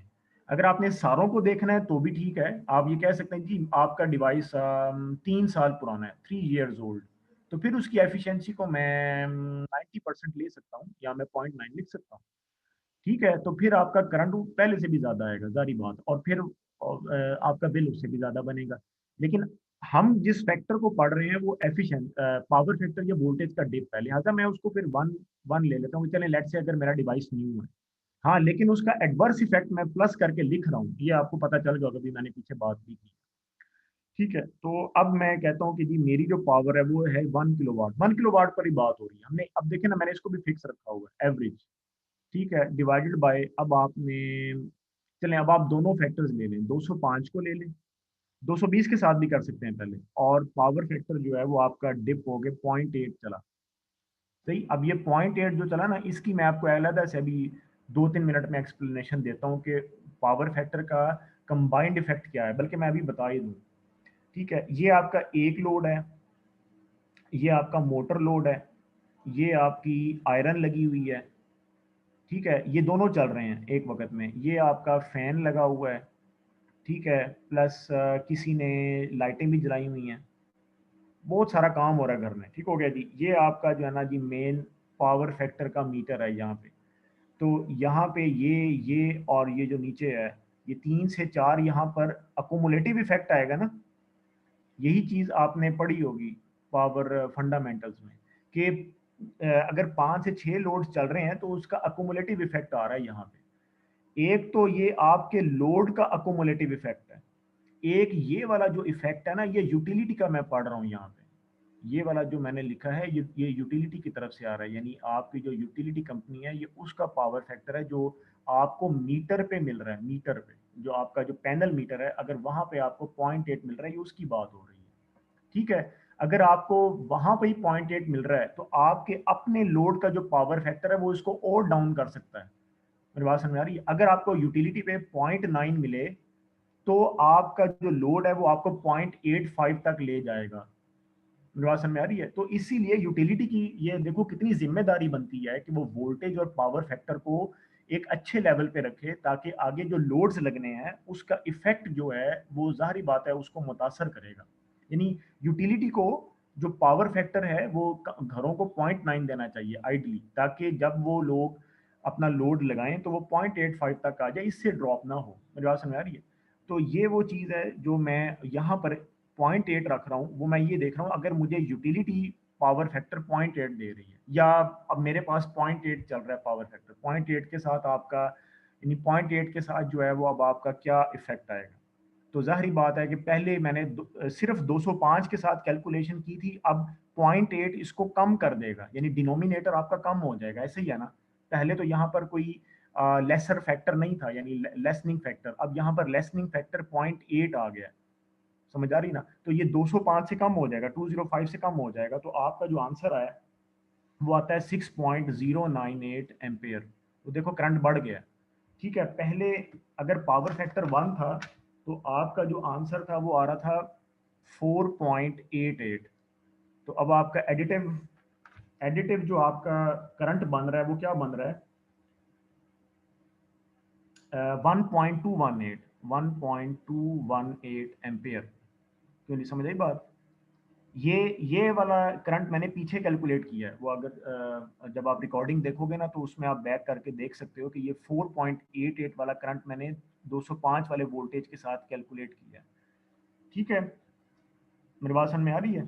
तो 6.098 माइनस 4.88 ये आपका एडिटिव करंट बन गया। अब इसके यूनिट बनाओ, इसके यूनिट क्या कैसे बनाओगे, फिर इसको क्या करोगे, मल्टीप्लाई बाय 220, मल्टीप्लाई 220 के साथ ही करना है। आप सोच रहे होंगे कि मल्टीप्लाई 205 के साथ क्यों नहीं किया, नहीं नहीं नहीं, अब आप बिल बना रहे हैं, अब आप अपने आप को ना यूटिलिटी कंपनी कंसीडर करें। जो आपने कहना नहीं जी मैं तो 220 के साथ, क्योंकि 220 के साथ ज़रब देंगे तो यूनिट ज़्यादा बनेंगे, जारी बात है। तो ये 1.218 मल्टीप्लाई 220 मल्टीप्लाई 7 जो है आपका 30 होल डिवाइडेड बाय 1000। ठीक है जी, तो इस सारे का आंसर जो है ना जी वो आपके पास आ जाता है 182 यूनिट तकरीबन, 182 किलो वाट आवर। सही, इसको आप मल्टीप्लाई करें ना 12 से, यानी 182 आपके पास जवाब आए। इसको अगर आप 182 को 12 से मल्टीप्लाई करें तो ये आपके पास तकरीबन 3200 रुपया बनता है। यानी ये आपका एडिशनल बिल बन रहा है गर्मियों में, ये मैं आपको अभी बता दिया। 2-2, 3-3 हज़ार बिल ना आपका एडिशनल आ रहा होता है, और वो चूंकि इसीलिए क्योंकि गर्मियों में मोटरिंग लोड ज़्यादा हो जाता है ना, आपका एसी भी हो गया, एयर कूलर भी हो गया, पंखे भी हो गए, तो वो आपका जो है ना वो वोल्टेज का अपना सॉरी जो आपका वोल्टेज डिप भी प्लस पावर फैक्टर भी। चलें 3200 भी अगर कोई बंदा कहता है ये तो बहुत ज़्यादा कैलकुलेट किया है, चलो ठीक है, पावर फैक्टर को थोड़ा सा इंप्रूव कर लो तो कम से कम 2000 तक तो एक कैलकुलेशन बनती है। मैं 1200 इसमें से अगर निकाल भी दूँ, तो अगर मैं 1200 रुपीज इसमें से निकाल भी दूंगा तो 1200 रुपया तक I am very very pretty sure कि इतना आपका इजाफी बिल आ ही रहा है। ठीक है, और इसमें वो वाली चीजें भी अगर शामिल कर लें जो स्टैंड बाय पे हैं घर में आपके, और आप मैंने तो अभी एफिशिएंसी 1 लगाई है, चलें अगर एक बंदा कहता है कि ये भी ज्यादा है तो मैं उसकी जस्टिफिकेशन दे सकता हूँ कि अभी तो मैंने एफिशिएंसी में लगाई जो आपके घर में डिवाइस की एफिशिएंसी है। मेरी बात समझ में आ रही है? तो अब मैं इसको यानी ऑन दी होल इसको दोबारा से क्लियर करके मैं आपको लिख देता हूँ। ये आपका घर है, ठीक, दैट इज योर हाउस, और ये आपका जो है ना वो पैनल मीटर है जो आपका लगा हुआ है। तो यहाँ पे आपको अगर यूटिलिटी 0.85 देती है पावर फैक्टर, ठीक है, यानी यूटिलिटी की तरफ से जो आपको मिल रहा है, ठीक है, वो आपको मिल रहा है जी 0.85। तो अब जो यहाँ पे आपका जो लोड है ना, जो योर लोड है, आपका जो लोड है, ठीक है, उसकी कई चीजें हैं, यानी आपके लोड का जो कंबाइंड यहाँ पर जो पावर फैक्टर जाएगा वो इसको क्या बना देगा 0.8, ये बात याद रखें, समझ आई। और फिर आपके लोड की जो एफिशिएंसी है वो भी डाउन ही है, जारी बात है। आपके पंखे बाज़ का पुराने आवाज़ दे रहे हैं, आपकी फ्रिज बहुत पुरानी है, या आपकी मोटर बहुत पुरानी है पानी वाली, यानी एफिशिएंसी भी आपको कम लगानी पड़ेगी। तो ये सारे फैक्टर्स जो है ना, ये मिल के आपका जो बिल है या करंट जो है उसको ज़्यादा करेंगे, और आपका बिल जो है वो ज़्यादा हो जाएगा। Current is nothing but bill, ठीक, करंट बिल होता है, तो आपका जो बिल है वो ज़्यादा आएगा। तो ये वो फैक्टर्स हैं जो कि उसमें मैंने क्वेश्चन में लिखा था कि आपने, बहरहाल आपके पास अब लेक्चर भी है, तो आप इसको अपने घर के ऊपर अप्लाई करके जो है, बेशक इस लेक्चर को आप देखो, इसको अपने घर के ऊपर अप्लाई करके आप इन फैक्टर्स का उसमें जिक्र करो या बताओ उन्हें कि भाई ये वाले जो फैक्टर्स हैं दे आर देयर, ठीक है, जो कि दैट। हाँ जी, any question?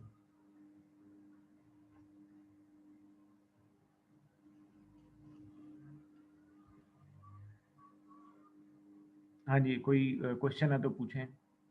That is the complete explanation of this lab. No sir. अच्छा, नो सर। No sir. तो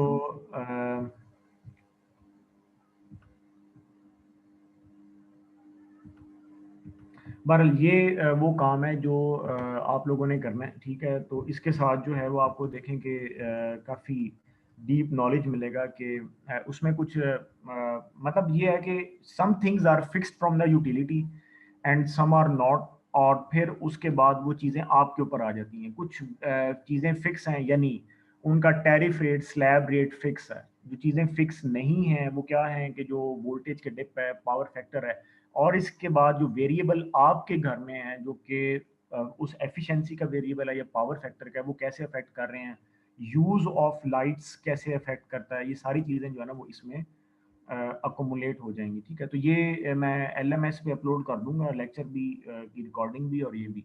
तो फिर आप जो है वो इसकी रिपोर्ट बनाएंगे। रिपोर्ट का भी मैंने ये सारा नीचे बता दिया है, submission format, paper, paper size, मतलब जाहिर बात है अगर I think if you type it in word तो आपकी प्रैक्टिस हो जाएगी रिपोर्टिंग की, क्योंकि जो आपको एफवाईपी फाइनल प्रोजेक्ट में बहुत चाहिए होगा। तो अगर आप बाय हैंड करते हैं तो भी ठीक है, और अगर आप बाज़ ऐसे भी कर सकते हो कि बाज़ आप देखते हो कि यार ये जो कैलकुलेशंस का वो है अपना, मतलब मैं तो ये भी कहता हूँ कि आप बेशक ये भी कर लो, मैं आपको यहाँ बता देता हूँ। अगर आप ये कहते हैं कि यार जो कैलकुलेशंस का पार्ट है, ये लेट से आप टाइप कर रहे हो यहाँ पे, ठीक है, this is the computer typing, और इतना हिस्सा आप ब्लैंक छोड़ दें जो कि आप मैनुअल जो है ना उसको आप कर सकते हो, ठीक। मतलब आप जो जो कैलकुलेशंस का पार्ट है, क्योंकि वो बाज़ का ज़रा ज़्यादा टाइम ले लेता है कंप्यूटर में, और जारी बात है और भी सब्जेक्ट्स हैं, तो आप इतना हिस्सा ब्लैंक छोड़ के उसको बाय हैंड आप लिख सकते हो, जो बाकी की जो एक्सप्लेनेशन है। लेकिन ये है कि right explanation in your own words, ये एक्चुअली चीज़ रिक्वायर्ड है, ठीक है, इन योर ओन वर्ड्स, ये चीज़ रिक्वायर्ड है। आपने जो लेक्चर है उसको कॉपी अपना उसको सुनना है, उसको हाँ पढ़ लो बुक से, ठीक है, और जो है, लेकिन ये नहीं है कि उसको जो है ना आपने गूगल से कॉपी पेस्टिंग और इस तरह की चीज़ नहीं करनी। You have to write the things in your own words, ठीक है। तो ये जो कंपनीज है ना, ये इस पे फैक्ट्रीज में बहुत बिजनेस होता है, यानी क्योंकि फैक्ट्री का जो लोड है वो आपके पास एक बहुत ही बिजली का जो बिल है ना, क्योंकि देखें ये उनकी एक होती है इन्वेस्टमेंट रॉ मटेरियल पे, एक उनके खर्चे होते हैं। ये वाला जो खर्चा होता है ना, ये उनको काफ़ी ज़्यादा अफेक्ट करता है, फिर जारी बात है उनकी जो प्रोडक्ट की जो कॉस्ट है ना वो बढ़ जाती है, प्रोडक्ट कॉस्ट जो है ना वो इंक्रीज हो जाती है। अगर उनका बिल बढ़ जाता है, वो जाहिर बात है इसको बढ़ा देंगे और फिर वो हम कस्टमर आगे अफेक्ट होते हैं, ठीक है। तो ये वो ऑडिट करवाते हैं बाकायदा कंपनीज से, क्योंकि फैक्ट्रीज में बहुत सारी चीज़ें लगी होती हैं, बहुत सारी। ये फिर वो कंपनी से ऑडिट करवाते हैं कि जी हमारा जो बिल है वो आप देखें। और ये सिर्फ इलेक्ट्रिसिटी बिल नहीं है, यानी अब अगर बात हो ही रही है तो मैं आपको ये भी मैं आपको बता दूं, ये सिर्फ इलेक्ट्रिसिटी बिल नहीं है। यानी अगर आप ऑडिट करते हैं ना तो आपका थर्मल ऑडिट भी होता है, थर्मल ऑडिटिंग भी होती है, और आपकी इलेक्ट्रिसिटी ऑडिटिंग भी होती है, ठीक है। थर्मल ऑडिटिंग, इलेक्ट्रिसिटी ऑडिटिंग, और आपकी मैकेनिकल ऑडिटिंग भी होती है, बात समझ में आई? यानी कई तरह के आपके ऑडिट्स होते हैं, ठीक है। तो जो कंपनीज हैं ये कौन करती हैं, ये कंसल्टेंसीज होती हैं जो कि ये ऑडिट्स कर रही हैं, और इस पे अच्छा खासा बिजनेस है उनका। NEC का एक नाम है, मेरे जो सेशन फेलो थे वो यहाँ पे काफ़ी अर्सा लग रहे हैं। NEC आप इसको देख सकते हो, और भी कई सारी कंसल्टेंसीज हैं। प्रेसकॉन है, प्रेसकॉन वालों के साथ हमारा रिलेशनशिप भी है, एक उन्होंने हमें E-टैब का लाइसेंस वर्जन दिया था, और भी इस तरह आईलाइट कंसल्टेंट्स हैं, ठीक है। तो there are a lot of consultancies, बहरहाल ये जो थोड़े से नाम थे वो मैंने आपको बताए। तो अच्छा, और फिर आप अगर सेक्टर वाइज बात करें ना, तो टेक्सटाइल सेक्टर को बहुत ज़्यादा ऑडिटिंग की ज़रूरत पेश आ रही होती है। उसकी वजह ये है कि ये लोग जो है ना, बस कहना तो नहीं चाहिए, बट ये लोग they are use to use the second hand motors. भाई आप फर्स्ट हैंड इस्तेमाल करें। तो मैं एक्चुअली कुछ अर्सा एप्टमा में भी रह चुका हूँ, तो वहाँ पे बड़ा डायरेक्ट एक वो था इंटरेक्शन इन लोगों के साथ। एक हम वो स्मिडा और GIZ के साथ प्रोजेक्ट पे काम कर रहे थे ना, तो ये टेक्सटाइल यूनिट्स वाले अक्सर वहाँ पर आया करते थे। तो सेकंड हैंड मोटर्स बहुत ज़्यादा ये लोग लगाते हैं, फिर इनको बहुत ज़्यादा इन कंपनीज की ज़रूरत पेश आती है। तो कुछ कंसल्टेंसीज ऐसी हैं जो टेक्सटाइल में स्पेशलिस्ट हैं, ठीक है, क्योंकि ये सेक्टर बहुत बड़ा है, और इसमें भी फिर स्पिनिंग है और कई तरह की इसमें वो जो है फाइबर का अलग पार्ट होता है और इस तरह से। तो बहरहाल बात ये कि कुछ कंसल्टेंसी सिर्फ टेक्सटाइल सेक्टर की होती हैं, कुछ कंसल्टेंसी सीमेंट को हैंडल कर रही होती हैं, कुछ ओवरऑल भी काम करते हैं। तो बहरहाल इस तरीके से ये टोटल जो है ना, वो मैं आपको ये बता रहा हूँ कि और यहाँ पे आपकी अच्छी खासी जॉब्स निकलती हैं। अगर आप जॉब मार्केट की बात करें तो आप गूगल पे लिख सकते हैं कि पाकिस्तान पावर कंसल्टेंसीज, इस तरह से आप लिख सकते हो, and there would be a list of companies in front of you जिसमें आप इंटर्नशिप भी कर सकते हो। अच्छा, क्या उसको कहते हैं, एडिशनली जो बात वो मैंने इंटर्नशिप की आपको जो है वो ईमेल की थी। अच्छा, उसमें ये है स्टूडेंट्स के ये जो कंपनी वाले हैं पावर इलेक्ट्रॉनिक्स पाकिस्तान वाले, इसमें आपके UMT के सीनियर्स हैं बहुत ज़्यादा लगे हुए, ठीक है। और इसके अलावा इसकी जो CEO है वो मतलब एक दफ़ा यूनिवर्सिटी भी आई थी मेरी, उनसे मुलाकात हुई। तो ये है कि स्विच गियर वगैरह बनाते हैं। यानी मेरा ये कहना है कि बिल्कुल आप लोग ऑनलाइन लेक्चरिंग पे हैं, ठीक है, and while having the online lecturing, if you spend some time in the industry, तो क्या ये मतलब आपका टाइम जो है वो ये ऑनलाइन लेक्चरिंग का एक डबल एडवांटेज नहीं हो जाएगा? बाकी इट्स अप टू यू, मैं मतलब मेरी ये एक थिंकिंग है सिर्फ, क्योंकि मैनेज आप लोगों ने करना है। इफ़ यू सी कि भाई इस तरह से मैनेज नहीं हो रहा because academic load work is too much, तो that's again up to you. लेकिन जो कॉमनली देखा गया वो ये है कि जब आपकी फिजिकल अटेंडेंस रिक्वायर्ड होती है तब तो आप जाहिर बात है नहीं हिल सकते, ठीक है, यानी you have to attend the lecture. लेकिन while having the online lecturing, तो उसमें ये है कि मे बी आपके जो स्लॉट्स फ्री हैं लेक्चर के वक्त आप उनको कह सकते हैं कि जी I have to take the lecture और मुझे इतनी देर के लिए ब्रेक चाहिए, और बिकॉज जारी बात है वो आपकी अनपेड इंटर्नशिप होती है और उनको भी पता है कि ये इंटर्नी ही है।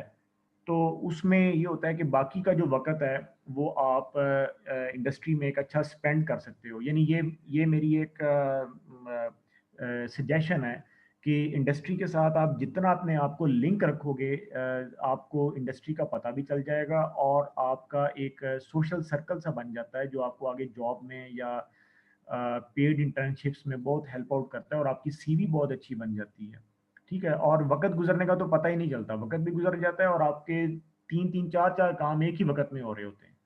तो मल्टीटास्किंग मेरा तो ये ख्याल है होना चाहिए, बाकी ये आपकी चॉइस है। यानी ऑब्वियसली घर में भी बैठकर लेक्चर लिया जा सकता है और एक बंदा अगर वही लेक्चर जो है वो फैक्ट्री में ले तो इट्स अप टू यू, यानी दैट्स योर चॉइस। मेरा काम आपको सजेशन देना है और गाइड करना है, बाकी ये आपने मैनेज करना है। इफ़ यू सी कि नहीं इस तरह नहीं हो सकता, then it's again up to you, ठीक है। तो वो मैंने जो जैसे जैसे इंटर्नशिप्स आती जाएंगी आप खुद भी देखते रहें, ये FFC की या फर्टिलाइज़र या जो बड़ी बड़ी कंपनीज है ना, ये लोग इन महीनों में अपने इंटर्नशिप्स के एड्स निकालते हैं अक्सर, और वो उसके लिए नेट और ये गेट वगैरह का जो भी टेस्ट है बाज़ का वो भी रिक्वायर्ड होता है, या बाज़ का उनका ऑनलाइन अपना ही टेस्ट होता है। तो ये आप उनकी वेबसाइट्स पे विजिट करते रहें और देखते रहें। ठीक है। कई कंपनीज ने इंटर्नशिप्स नहीं भी लिखी होती, लेकिन आप उनका एचआर जो डिपार्टमेंट है उसमें अपनी सीवी सेंड करके या उनके नंबर पे कांटेक्ट करके, या बाउस का आपकी जो सीनियर्स है ना उन्होंने जिस तरह से किया है, आई हैव सीन देम, जो आजकल डेस्कॉन में लगे हुए हैं और बहुत अच्छी अच्छी कंपनीज में जो काम कर रहे हैं, सीमंस में भी लगे हुए हैं। ठीक है, तो उन लोगों ने यानी at the end of the day जब मैंने उनसे पूछा तो कहते सर हमने कुछ 5 से 6 इंटर्नशिप्स की हैं during our 4 year tenure in university, and I was so surprise कि यार तुम लोगों ने टाइम कैसे मैनेज किया। ठीक है, तो वो अपना कोई भी वक्त उन्होंने ज़ाया नहीं जाने दिया। मैं आपको उन आपके एलुमनाई की बात कर रहा हूँ जो कि आज बहुत अच्छी जगहों पे जॉब्स कर रहे हैं और उनकी सीवी बहुत अच्छी और हैवी होती थी। ठीक है, तो आपका जो कंपटीशन है ना वो पूरे पाकिस्तान में यूनिवर्सिटीज़ के साथ है, लम्स है, इवन लाहौर में आप देख लो कितनी यूनिवर्सिटीज़ हैं जिसके साथ आपका कंपटीशन है। तो इसीलिए जो अगर मार्केट में compete करना है ना तो आपका जो फील्ड एक्सपीरियंस है वो आपको compete करवाता है, ये बात है। ठीक है, फिर वो नहीं रहता कि आपने यहाँ से डिग्री की है या वहाँ से डिग्री की है, आपका जो एक्सपीरियंस है वो आपको बहुत आगे ले जाता है। तो इसीलिए इसमें ज़रा थोड़ा सा नहीं बल्कि काफ़ी ज़्यादा इन हो। अब जैसे मैंने आपको स्विच गियर का बताया है, या हम थ्योरी में वो पढ़ भी रहे हैं और आगे पढ़ भी लेंगे, और मैं उसकी असाइनमेंट भी तैयार कर रहा हूँ, कल मसरूफियत होगी, वरना मैं आपको थ्योरी के असाइनमेंट हैंड ओवर कर देता आज, बहरहाल बाय द वीकेंड हो जाएगी। तो स्विच गियर कंपनीज सिर्फ ये लिख कर गूगल में सर्च करें, ठीक, and you would see a lot of list in front of you. ठीक है, एक एक लिस्ट आपके सामने आ जाएगी and you can visit them या यू कैन कंटेक्ट देम कि जी हमने हम इंटर्नशिप की कर से आना। एक का तो मैंने आपको बता ही दिया जो पावर इलेक्ट्रॉनिक्स पाकिस्तान वाले हैं। ठीक है, they have walk in interview. ठीक है, तो ये बहुत कम होता है कि मैंने बताया कि वो इसीलिए बिकॉज उनके साथ अच्छे टर्म्स एंड कंडीशंस हैं इनके साथ, और आपके सीनियर जिसमें आप जाओगे तो वो यूएमटी के सीनियर्स आपको मिलेंगे। तो बहरहाल बाकी कंपनीज भी हैं। तो आप स्विच गियर कंपनीज ये वो हैं जो पैनल्स बनाते हैं, और मैंने इसका बहुत इंट्रोडक्शन आपको दिया है। इसी तरह से जो अभी बात हो रही थी कंसल्टेंसीज की, ये बहुत कंसल्टेंसी जो है ना, याद रखो कंसल्टेंसी वो बंदा खोलता है जो कि कंसल्टेंट कहलाता है। कंसल्टेंट ये वो बंदा होता है जिसका 20 ईयर्स का एक्सपीरियंस होता है फील्ड का, 20 ईयर्स फील्ड एक्सपीरियंस। ये बंदा जो होता है ना वो सही खगा होता है, उसके सामने आप कोई बात नहीं कर सकते और आपको बहुत नॉलेज चाहिए होता है। ये बंदे फिर अपनी कंपनीज खोल लेते हैं, इनको टेक्नोक्रेट्स भी कहा जाता है इन लोगों को। ठीक है, टेक्नोक्रेट्स। ठीक है, अब वो इस लेवल पे होते हैं कि वो बहुत ज़्यादा पैसा कमाना चाहते हैं तो वो अपनी कंपनी ही खोल लेते हैं। ओके, जारी बात है बिजनेस में अच्छा खासा पैसा होता है जो आप कमा सकते हो। पहले वो खुद जॉब करते हैं और लर्निंग एक्सपीरियंस लेते हैं अच्छा फील्ड में, टेक्सटाइल में। किसी का टेक्सटाइल का इतना एक्सपीरियंस हो जाता है कि वो कंसल्टेंसी टेक्सटाइल की खोल लेता है, और मतलब इट डिपेंड्स। ठीक है, तो ये मैं आपको बता रहा था कि कंसल्टेंट्स कौन होते हैं और कंसल्टेंसीज क्या होती हैं। कंसल्टेंसीज का काम ही ट्रबल शूटिंग होता है, जो भी इंडस्ट्री को प्रॉब्लम्स फेस आते हैं, इसीलिए इसमें ना काफ़ी ज़्यादा लर्निंग होती है, काफ़ी ज़्यादा। लेकिन एक और भी बात है, वो ये है कि यहाँ पे अपना नॉलेज का लेवल ज़रा ज़्यादा होता है। नॉलेज का अगर आप लेवल देखेंगे ना तो आप पहले दिन परेशान हो जाएंगे कि यार ये तो पता नहीं क्या बातें कर रहे हैं, हमारे तो ऊपर से जा रही हैं बातें। ये मैं आपको पहले बता दूं, जो अगर आप कंसल्टेंसी में जॉब करोगे तो आपको बहुत तेज भागना पड़ेगा, क्योंकि यहाँ पे नॉलेज का लेवल बहुत हाई होता है और वहाँ पर बात हो रही होती है। एक होते हैं जो लोग होते हैं सिस्टम इंटीग्रेटर्स, आप इनके साथ अटैच हो सकते हो इनिशियली। ठीक है, सिस्टम इंटीग्रेटर्स कौन से होते हैं? सिस्टम से क्या मुराद है? इंडस्ट्री। ठीक है, और इंडस्ट्री में जो चीज चाहिए होती है, जैसे मिसाल के तौर पर इंडस्ट्री को पैनल चाहिए। अब पैनल जो है वो जो कंपनी बना के देगी आप उस कंपनी में जा सकते हो, है ना बात। फिर इंडस्ट्री को पीएलसी चाहिए, ना सिर्फ पीएलसी चाहिए बल्कि इंडस्ट्री को पूरा पीएलसी का सेटअप इंस्टॉल करके देना है। तो ऐसी कंपनीज जो कि आपकी ऑटोमेशन कंपनीज होती हैं उसमें आपको जॉब मिल सकती है। ऑटोमेशन कंपनीज, ठीक है, उसमें आपका पावर का मशीन का नॉलेज हो प्लस आप ऑटोमेशन का नॉलेज ले लो तो आप सिस्टम इंटीग्रेटर कंपनीज के साथ अटैच हो सकते हो। जैसे सिस्टम इंटीग्रेटर्स में कौन लोग आ जाते हैं? जो पैनल्स वाली कंपनीज हैं, जो ट्रांसफार्मर्स बनाती हैं, क्योंकि इंडस्ट्री को जितनी भी चीज चाहिए ना, जो कंपनीज उनको बनाती हैं वो सिस्टम इंटीग्रेटर्स कहलाते हैं। इनके साथ अगर आप अटैच हो जाओगे ना, तो यहाँ पे आपको एक्सेप्ट कर लेंगे अगर आपका नॉलेज लेवल बेसिक भी है तो। समझ आई? अगर आपका नॉलेज लेवल बेसिक है तो वो यहाँ पर आपकी एक्सेप्टेंस है। यहाँ से एक्सपीरियंस लो और कंसल्टेंसीज में जाओ, फिर खुद कंसल्टेंट बन जाओ। समझ आई बात? तो ये एक्चुअली चेन है जो सक्सेसफुल इंजीनियर को फॉलो करनी चाहिए।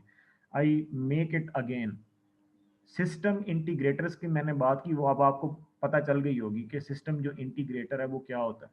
सिस्टम इंटीग्रेटर के बाद आप लोग कंसल्टेंसीज में जा सकते हैं और फिर आप अपना बिजनेस कर सकते हैं। बाज लोग सिस्टम इंटीग्रेटर्स जो हैं, सिस्टम इंटीग्रेटर्स में सोलर्स भी आ जाते हैं। सोलर का मतलब इसकी डेफिनेशन बहुत बड़ी है।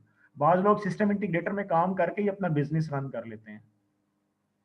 ठीक है, जैसे शाहिद हैं आपके सीनियर हैं, वो सोलर में काम करते रहे हैं, कोई 6-8 माह 1 साल काम किया, उसके बाद उस बंदे ने अपनी कंपनी खोल ली है। बल्कि मेरे पास आया था और अपना कार्ड और सारा फ्लेक्स वगैरह देकर गया कि सर आप भी जो कोई कस्टमर हो तो वो हमारे पास भेजें। अपना उसने सोलर का बिजनेस स्टार्ट कर दिया। ठीक है, ये आपका एक सीनियर नहीं है, there are lot of them. मुझे एक आपकी फीमेल सीनियर हैं, खैर उनके फादर की कंपनी थी, तो वो उसमें वो मतलब जाहिर बात है उनका बिजनेस ही है। वो लोग हैं कुछ जो कि अपने फादर के बिजनेस में चले गए हैं, they are doing electrical business. कुछ लोग हैं जिन्होंने अपना बिजनेस भी रन किया है। ठीक है, वो भी लोग हैं। तो ये चेन है जिसके हिसाब से चलते हैं। ठीक है, तो ये आपको फॉलो करनी चाहिए। और इसके लिए आप जब देखोगे ना कि यार यहाँ सिस्टम इंटीग्रेटर में ये चीज चल रही है, तो आप सर्टिफिकेशंस पे खुद आ जाओगे, जिसकी मैं अक्सर बात करता हूँ, सर्टिफिकेट्स। जब आप जाहिर बात है पीएलसी की कंपनी में जाओगे या ऑटोमेशन कंपनी में जाओगे, इसका काम क्या है, जैसे सीमेंट कंपनी को स्काडा लगा के देना है आपने, या कई कंपनीज को आपने स्काडा, या बाड़ा है जैसे, ठीक है, काउज का है, ठीक है, या और आपका पोल्ट्री फार्म है, वहां पे आपने ऑटोमेशन करनी है, तो आपको जाहिर बात है सिस्टम इंटीग्रेटर उस वक्त एक्सेप्ट करेगा when you have PLC certificate. सही? या अगर आप कंस्ट्रक्शन सेक्टर में भी जाते हो, अब कंस्ट्रक्शन सेक्टर भी सिस्टम इंटीग्रेटर में ही आ जाता है। क्यों? इंडस्ट्री को इन्होंने बहुत कुछ बनाकर देना होता है, कंस्ट्रक्ट करके देना होता है। समझ आई? तो ये होता है सिस्टम में इंटीग्रेट अपने आप को करना, इंटीग्रेट करना, ये होती है इंटीग्रेशन। इसका मतलब ये होता है कि इस एंड से लेके इस एंड तक आपने मिला दिया, दो चीजों को, दो एंड्स को आपने कंबाइन कर दिया। ठीक है, you are integrating the two systems A and B. ठीक है, ये ए है और ये बी है, इनको आपने कंबाइन कर दिया, so that is called the system integrator. सही? तो इस तरह की जो करियर टॉक है वो मैं करता रहूँगा। आप अपनी सीवीज को अच्छा बनाओ, और मेरी सजेशन ये है कि spend your time in doing the certifications. अच्छा, एक और भी आपके लिए इंफॉर्मेशन है, आपके कुछ सीनियर हैं जो बड़े चीते हैं, ठीक है, और अब तो चूंकि सारी चीज़ें, काफ़ी सारी चीज़ें ऑनलाइन हो गई हैं, तो वो ऑनलाइन सर्टिफिकेशंस भी कर रहे हैं। I don't want to name them, और मैं किसी का नाम, क्योंकि दे टोल्ड मी कि जी बहरहाल, लेकिन this information is very crucial for you. कई ऐसी वेबसाइट्स हैं जो आपको बिल्कुल सर्टिफाइड सर्टिफिकेट देते हैं आप। अच्छा, और फिर एक बात और भी सुन लो, मैनेजमेंट जो है ये आपको बहुत पैसा देती है, मैनेजमेंट की जॉब। और बाज़ औक़ात आप कहते हैं यार जॉब तो है ही नहीं, हालांकि जॉब होती है। सारी चीज़ ये नहीं होती आपने जाके तारें जोड़नी है, ए को बी के साथ तार से जोड़ दिया, ऐसे नहीं है। आपने कंपनीज की मैनेजमेंट में बाज़ का जॉब करनी होती है। वो कंपनी इलेक्ट्रिकल की होती है, आपको उसको मैनेज करना होता है, अपने अपने स्टेशन पे चीज़ों को मैनेज करना होता है। जैसे सेल्स की जॉब है, ये भी मैनेजमेंट में आ जाती है। ठीक है, तो इसके लिए आपको जो है सॉफ्टवेयर्स चाहिए जो कि आपको सेल्स का नॉलेज दें। अगर आपने ऐसा सॉफ्टवेयर का सर्टिफिकेट ऑनलाइन ले लिया, तो आप हैरान हो जाएंगे कि यार ये जॉब तो बड़ी ज़बरदस्त क्लिक हो गई। और इस वक्त इंटरनेशनल कंपनीज पाकिस्तान में बहुत आ रही हैं जिनको ऐसे सर्टिफाइड इंजीनियर्स की ज़रूरत है जिनके पास मैनेजमेंट सर्टिफिकेट्स हों। क्योंकि यहाँ पर जब वो सेटअप लगाते हैं ना, तो उनको मैनेजमेंट में बहुत ज़्यादा एक्सपीरियंस या लोग चाहिए होते हैं। ठीक है, तो मैनेजमेंट टाइप सर्टिफिकेट्स करो, management type certificates along with your electrical certifications. ठीक है, तो बाकी जॉब मार्केट बहुत अच्छी है, बहुत क्या उसको कहते हैं, स्पेस है, और बनती जा रही है बिकॉज एडवांसमेंट हो रही है। तो अपने आप को बस रेडी करो। और एक और बात जो last lastly I want to say कि जिन लोगों को तो ट्रैवलिंग अच्छी लगती है वो तो बहुत अच्छी बात है, ट्रैवलिंग का थोड़ा सा आदी बनना पड़ेगा आपको, क्योंकि मे बी आपको कंपनी ही ए से बी में भेजे या आपको इवन जॉब के लिए थोड़ा सा ज़रा दूर जाना पड़े। सही, जो लोग ट्रैवलिंग के आदी हैं बहुत अच्छी बात है, जो लोग घर से ही नहीं निकले सारी ज़िंदगी और मतलब उनको थोड़ा सा प्रॉब्लम पेश आता है, जिनकी यूनिवर्सिटी भी उन्हीं के शहर में होती है, उनको ज़रा थोड़ा प्रॉब्लम पेश आ रहा होता है। बहरहाल जो मेरे देखी बात है मैं वो बता रहा हूँ। तो be ready even to change your province even, ठीक है। और अगर आपको एक शहर में जॉब नहीं मिल रही, मे बी आपके लिए वहाँ ना लिखा हो, आपके लिए दूसरे सिटी में जॉब लिखी हो, ठीक है जी। तो ट्रैवल और इसमें आपको है भी कि भाई आपको बाज़ का सफ़र जो है वो आपको वसीला ज़फ़र बन जाता है। तो ये कुछ चीज़ें हैं, मैंने इस पे आर्टिकल्स भी लिखे हुए हैं, बहरहाल फिर बताऊंगा मैंने कहाँ लिखा है। बहरहाल द पॉइंट इज़ के ये मेरी अब तक की एक्सपीरियंस है कि आपको जॉब कैसे आप एक्वायर कर सकते हैं। अगर फिर भी नहीं मिलती ना तो स्टार्ट योर बिजनेस, उसका भी आइडिया मेरे पास, कभी बात होगी तो फिर इसको मैं एक्सप्लेन करूंगा, अभी टाइम ज़रा ज़्यादा हो रहा है तो मुझे आप बिल्कुल याद करवाना। आई विल एक्सप्लेन कि how to start a business और आप एक छोटे लेवल से बिजनेस को कैसे स्टार्ट कर सकते हो, क्योंकि एक इंजीनियर एक बहुत बड़ी चीज़ होता है। सबसे पहले अपने में कॉन्फिडेंस पैदा करो और जो है कुछ करने की देखो कि बहुत कुछ आप कर सकते हो, ठीक है। तो इसलिए ना पैनिक होना है, ना आपने सेट बैक होना है, और अपना मोरल आपने सबसे पहली बात यह है कि अप रखना है कि भाई we can do all the things that we want, तो आप बहुत कुछ कर सकते हो, ठीक है जी। तो कोई क्वेश्चन है तो ठीक है, नहीं तो I want to end this meeting now.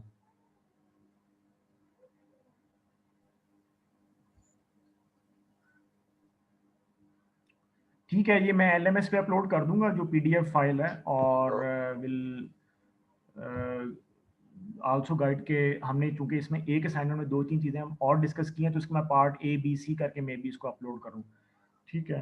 तो लेकिन टिल देन मैं रिकॉर्डिंग अपलोड कर दूंगा, पर्टिकुलरली जो PDF फाइल है वो मे बी मैं आफ्टर वीकेंड अपलोड करूँ, ठीक है। तो वो ठीक है फिर सर। आपको पता, हाँ पता चल जाएगा कि एक्चुअली आपने मुझे क्या करके देना है, और मे बी वो ग्रुप्स में हो काम, तो बहरहाल I will decide this thing. तो लेकिन ये कि रिकॉर्डिंग में अपलोड कर दूंगा ताकि आप लोगों को एक वो पता चल जाए कि लेक्चर में क्या हुआ है, या आप लोग उसको स्टडी शुरू कर दें अपनी, आप लोग यानी स्टडी शुरू कर दें, रिकॉर्डिंग में अपलोड कर दूंगा, ठीक है। तो बाकी अटेंडेंस हो जाएगी आपकी जूम रिपोर्ट से, ठीक है। तो चलें फिर, I want to end this meeting. Okay, अल्लाह हाफिज़। अल्लाह हाफिज़। अल्लाह हाफिज़। हेलो।